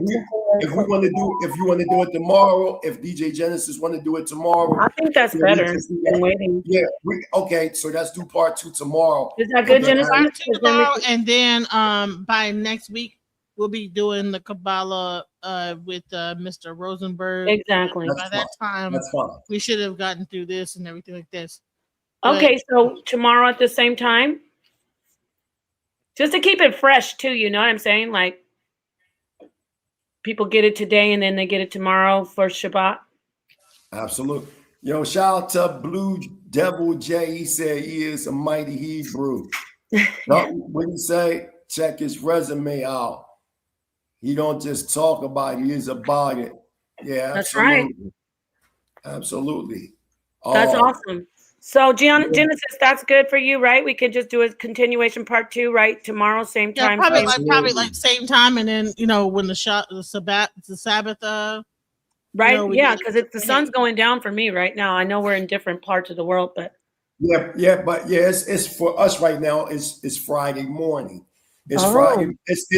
It's Friday morning, 5:39 a.m. Okay, well, let's do it on your Shabbat. You're teaching this is divine wisdom. So play that song, DJ Genesis. I want to hear. Shout out to everybody. Shout out to Prince Charlandine and his beautiful family, his beautiful wife. And yes, go ahead. You were trying to say a proper shout out to Sonetter. I'm gonna let you go say it. Absolutely, I'm gonna definitely say it. Give a shout out to Sonetter Studios, House of Consciousness, Coliseum, Napah Shaddai. We live and direct right here on Alchemizing Energy with DJ Genesis, Detroit's finest, the mighty Hebrew. Live and direct Tanzania by the way of Philadelphia, Pennsylvania, Hunting Park section of North Philly. Let's get it. Off this fourth album, Dirty Rotten Scoundrels, this joint called Original Hebrew, produced by the famous DJ out of Detroit, Michigan, DJ Los. Let's get it. Let's get it. Let's get it. Original Hebrew, black philosophy Jew. Wisdom all wise dooms, envision time zones, transported stargates, via Kumas, the future unfolds, words non-spoken, graphic images and icons move from vibrations in dark rooms, once entombed in the cryptic room, flesh was cold, then became war, fighting the little horn, my brain storms, atoms swarm, uniform, no commercial codes, multiverse spawn, break the curses that's lurking, free the firstborn of the 1/3 trap, mind zapped, the wet and earth, love boat, body broke, stuck on the curb, the dark age returns, silence, begging customs fossilized and go, one eye sight pops, control minds and terror, skinning down Zion's men. Lion's head matted, queen lioness wept, as we lost Yah's respect, staff turned into attack. They made us slaves, changed our names. They made us slaves, changed our names. They made us slaves, changed our names. They made us slaves, changed our names. Original Hebrew, black philosophy. I wear armor of honor, knowledge is power. I crush scholars, the shower lies in Zion. Yahweh Abba Nawa, a holy father, transcend thoughts to fire. 1/3 survival, as the righteous nicked up. Liars like Pharaoh mummified, deafs be dumb, blinded. American pie, looking in the sky for heaven, that's in the mind. Walking machines, lost in time, spaced out, they can't find. Crying for freedom from a tyrant. Kwam Yasha Allah, Israel rise higher. 12 tribes, Voltron, revolution, shoot, Gavatron, sound waves, beats like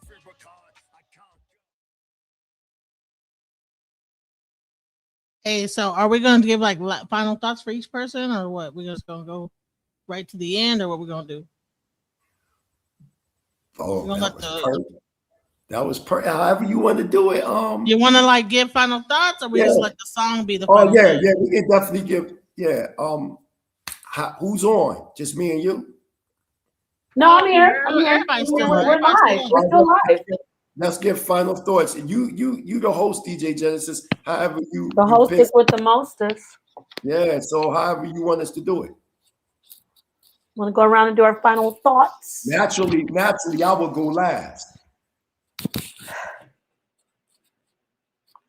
We got Oculus on the big screen. I don't think he knows it. Oculus, final thoughts? Any final thoughts? Oculus? He driving, so sometimes he might not be available. Oculus. We're calling on you. His eye looks like it reminds me of like the retina when we look in the middle.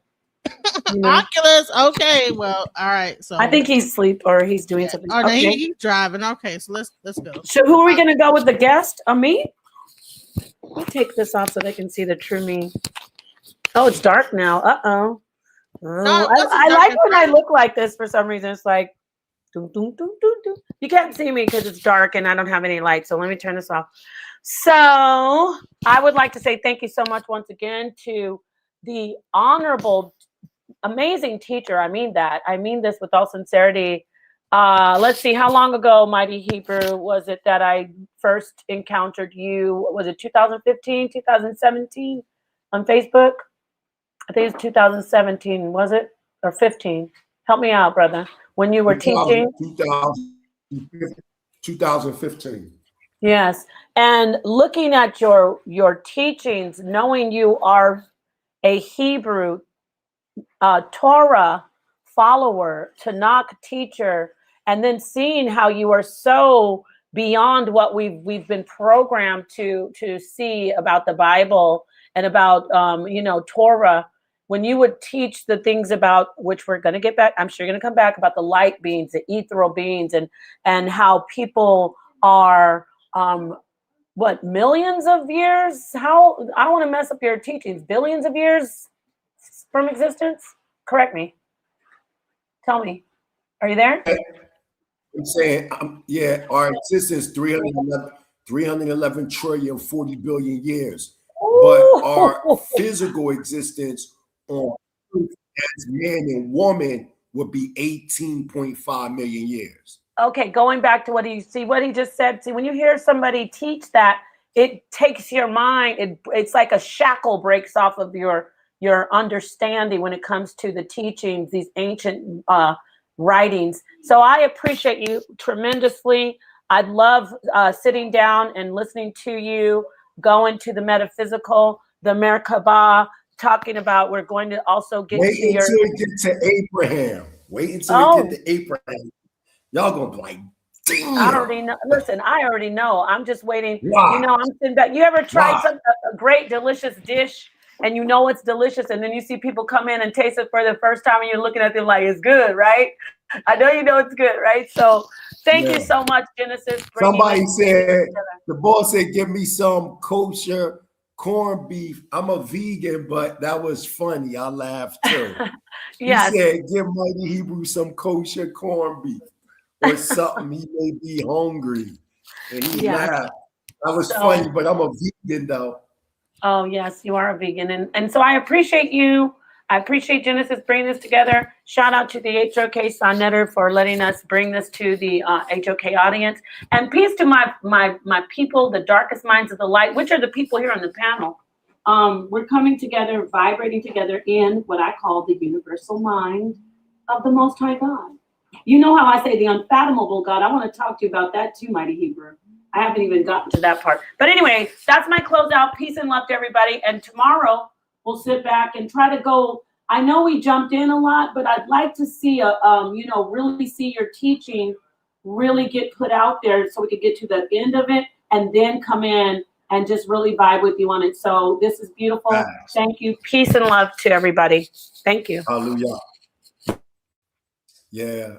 First and foremost, I've given all praise and honor to Yahweh, the supreme, intelligent, powerful one of our forefathers, Abraham, Yitzchak, and Yaakov, those striving for righteousness' sake. I say it to the family, Shalom Aleichem.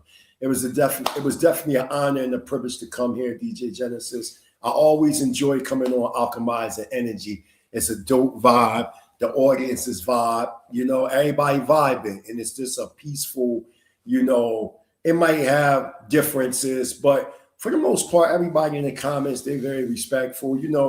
They got their differences and they got their agreements, but I enjoy everybody. You know what I'm saying? If there's no pushback, then there's no type of strength to continue on my research. And I'm just glad to be on the ground, 50 years old in Africa, doing a lot of anthropological research on the Bantu-speaking tribes in Tanzania, Malawi, Uganda. Just give a shout out, shoot over to Arab in South Africa, does some things in Johannesburg, different areas. So it's just a dope vibe that I'm able now to spread the Mighty Hebrew University, Hebrew Cosmogenesis, Hebrew Anthropogenesis, Archaic Hebrew Symbolisms. Give a shout out to the Hebrew Israelite Sovereign Nationalistic Research Team. They dope. Everybody, shout out to, Zaquain, Zadokia, you know, Anthony Millen, the general, you know, Lord Azaria, you know, so many people, Moriah Layawa, Dr. Moriah ben Israel, you know, Karus, Moreh Karus ben Israel, Sar Rabah ben Israel. I mean, the list goes on and on. Dr. Kazriel, shout out to Scoreboard Keepers. Also, I want to give a shout out, a special shout out to Princess Mina, the late Disco King Mario's daughter. We over here at FBA, we definitely acknowledge Disco King Mario as the founder of hip hop. You know what I'm saying? 1971, Black Spades, Baby Spades. Shout out to Bronxdale Projects, New York, over there in the Bronx, New York, where hip hop started. Shout out to all my comrades from Philly, where I'm from, North Philly. I ain't gonna never forget where I come from. And that's it, man. Be back tomorrow. Wait until tomorrow. We're going to get into Abraham. I know y'all like, but I had to lay the foundation first. You know what I'm saying? I don't want y'all to, you know, just look like, oh, he believes in some little. No. I want y'all to take a piece of what I'm saying and, you know, eat it like steak. You know what I'm saying? The bone, you don't eat the bone, you throw it out. So whatever you disagree with, if it don't vibe to your circumference, then don't build on it. But that universal principle, when I broke down everything, you know, has duality from that asexual being, so to say. If that's what you want to call it, the universal mind, whatever name, okay. That's where I stand. Hallelujah. Hebrew Israelite sovereign nationalism has risen worldwide.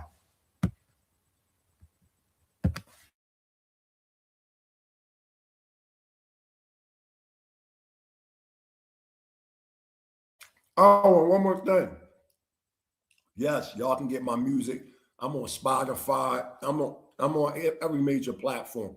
Apple, Shazam, you know, SoundCloud, wherever. You know what I'm saying? I'm all over. YouTube Music.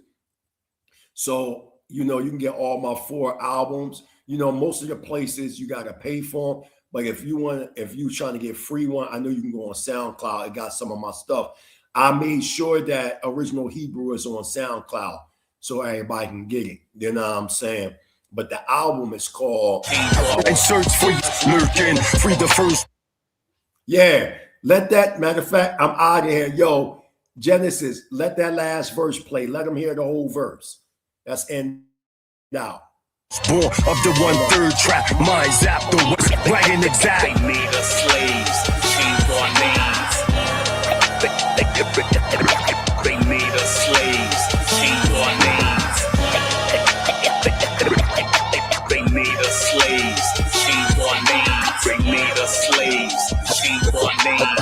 Original Hebrew, Black Kabbalisic Jew. I shine with the 360, show the Dawi, degrees of light, blind so caucus one, eaters eyesight. 12 tribes of Israel has arrived with the iron staff and the might from the Most High. I'm power, recognize Elohim, energy, Zechariah and Juggernaut. Jewish peeps lie and say that they from the laws of David. They know that they're nothing but thieving gypsies claiming to be we, but reality they are from a 20,000-year currency. Cro-Magna, Aryans, the grafters of the Indo-European. Jewish mean, one to be like a Jew.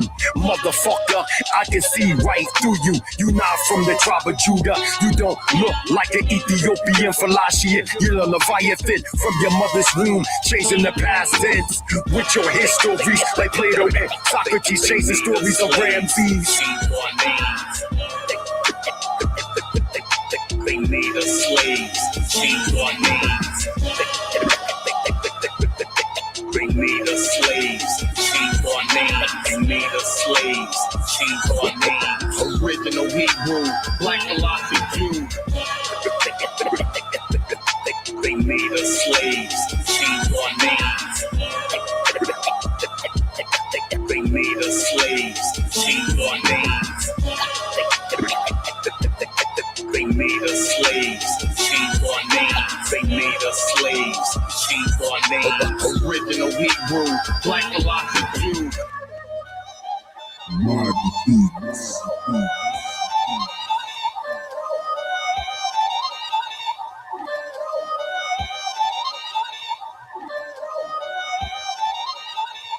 Just when I thought I couldn't find my way out, yeah, I searched the God in me to find my way out. I know it can seem way out, but the Creator flows to and through me from way out. I'm talking way out, yeah, yeah, yeah. See, if you believe in the God in you, it's a better place. Creating the force and the power to live a better. Just know that love and joy and peace is one in all of the same space. That you were chosen just like God.